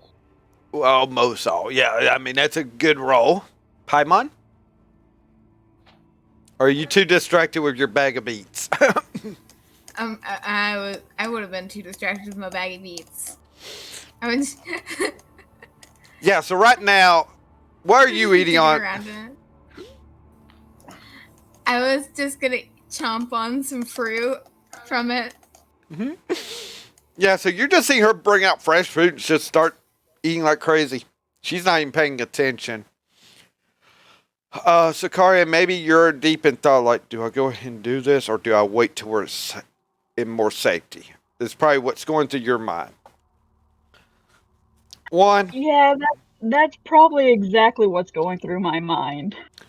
So one, as you are the one, you're on high guard right now because you know what, you're not supposed to be here. You've always been told you're not supposed to be here. You're not supposed to leave Kataria. There are more people that know about your life than you might have even known. But why is Jimmy not communicating with you here? Is it some sort of tie that he has to be on Kataria? Who knows? Can I sense anything from the sock if I do an Arcana check?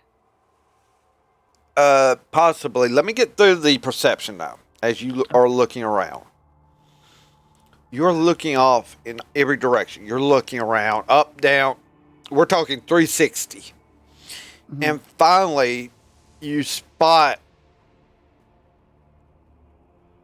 a glowing pillar. Now, distance is hard to judge here.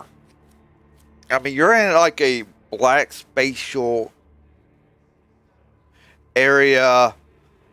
If you didn't have dark vision, you would not be able to see here very much, except for maybe 5 or 10 feet ahead of you. For you, luckily, you're able to see that far. You're seeing this glowing tower. That's about all you're spotting, other than way in the distance. It would make it look like about this big. There's an astral dreadnought that you spotted that travels. It's way off in the distance.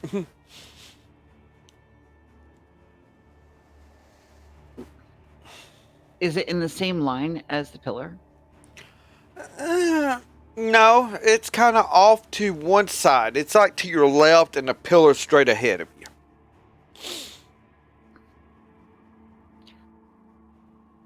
Now, is it moving closer to you? Maybe. Or are we moving closer to it?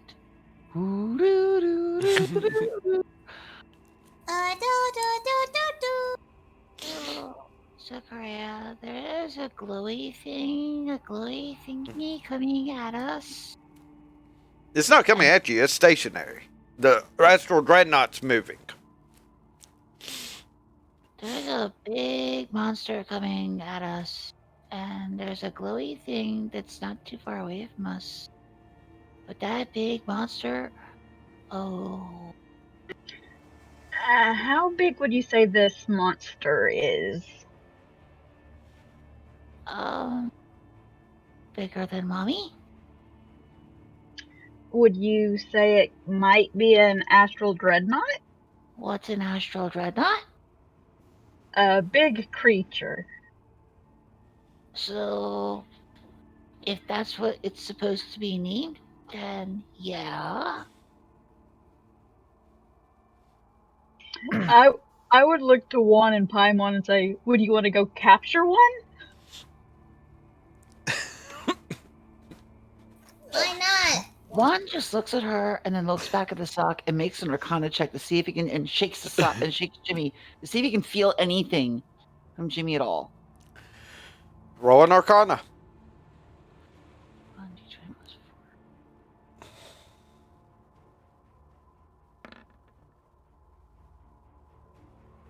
I didn't feel shit. No. You're not even sure why Jimmy's not even talking to you. And you could have pointed out where that dreadnought was in the tower to Sarkaria to get her to see it. I mean, yeah, she was deep in thought, but you can show people things to where they can see it then. It's in the distance. It's over there. We have to go. Like, we should go to the tower before the big monster comes. Because if we don't, then that big monster is probably going to kill us. Alright, let's head on to the tower then. And maybe, Yay! maybe we can find somebody that can save our lives. Because I don't think we're going to make it. Juan, think positive. We will make it. How can I get you to understand?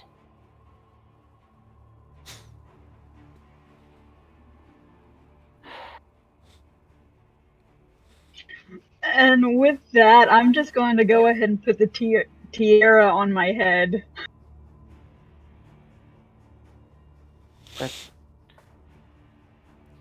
Juan What- grabs his backpack and puts Jimmy in the backpack and leaves the head of Jimmy out the backpack. Starts making beeline towards that pillar tower. All the other items you can throw into the bag of holding. Nothing's going to happen bad now, at least. As these bags of holding, I'm going to state, due to it was a gateway like this, yeah, you better explain this to whoever can come save your butts on how to get them out. Because as soon as they try to leave, they could disintegrate. But right now, they're existing in the astral plane because of that portal. Oh, except for one. One's destroyed. Now, I can't use a divine intervention or call forth you-know-who to get us out of here. On this, with the divine intervention cards, no. I'm not going to have you able to do that. No. We got to have some RP fun with this. Yeah, I want to confirm to make sure that I can't do that. On this is one of the ruins where no. We're going to have some fun with this. Maybe one can learn a few things. And maybe even capture a dreadnought if we can. You got to convince 2 other people that. And only 3 of you? Think about that. Hey, it's possible. Yeah, Juan, it's and possible. Juan believes we're doomed. So right now, Juan believes we're doomed. He is more scared now than he was when we were in that room with seeing the hellscape that he saw. His One would brain- almost rather be at the hellscape than here right now. Yeah, he's really not supposed to be here. And by here I mean the astral plane. So what I'm going to do is I'm going to put the tiara on my head and then I'm going to start walking towards the tower. When you put the tiara on your head, you can put yourself back at chaotic neutral. You're actually not feeling as lawful as you were beforehand when you before you put it on. You actually don't feel lawful now.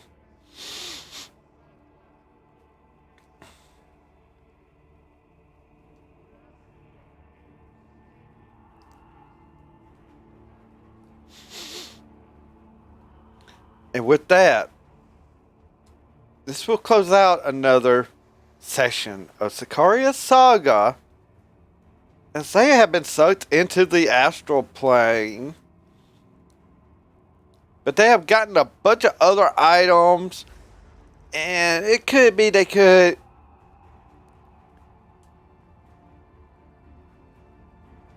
maybe get some other uses out of some of these items if they start really looking them over. But we'll have to find out next week what happens. And is Juan really in as much danger as he thinks he is? That's something to find out.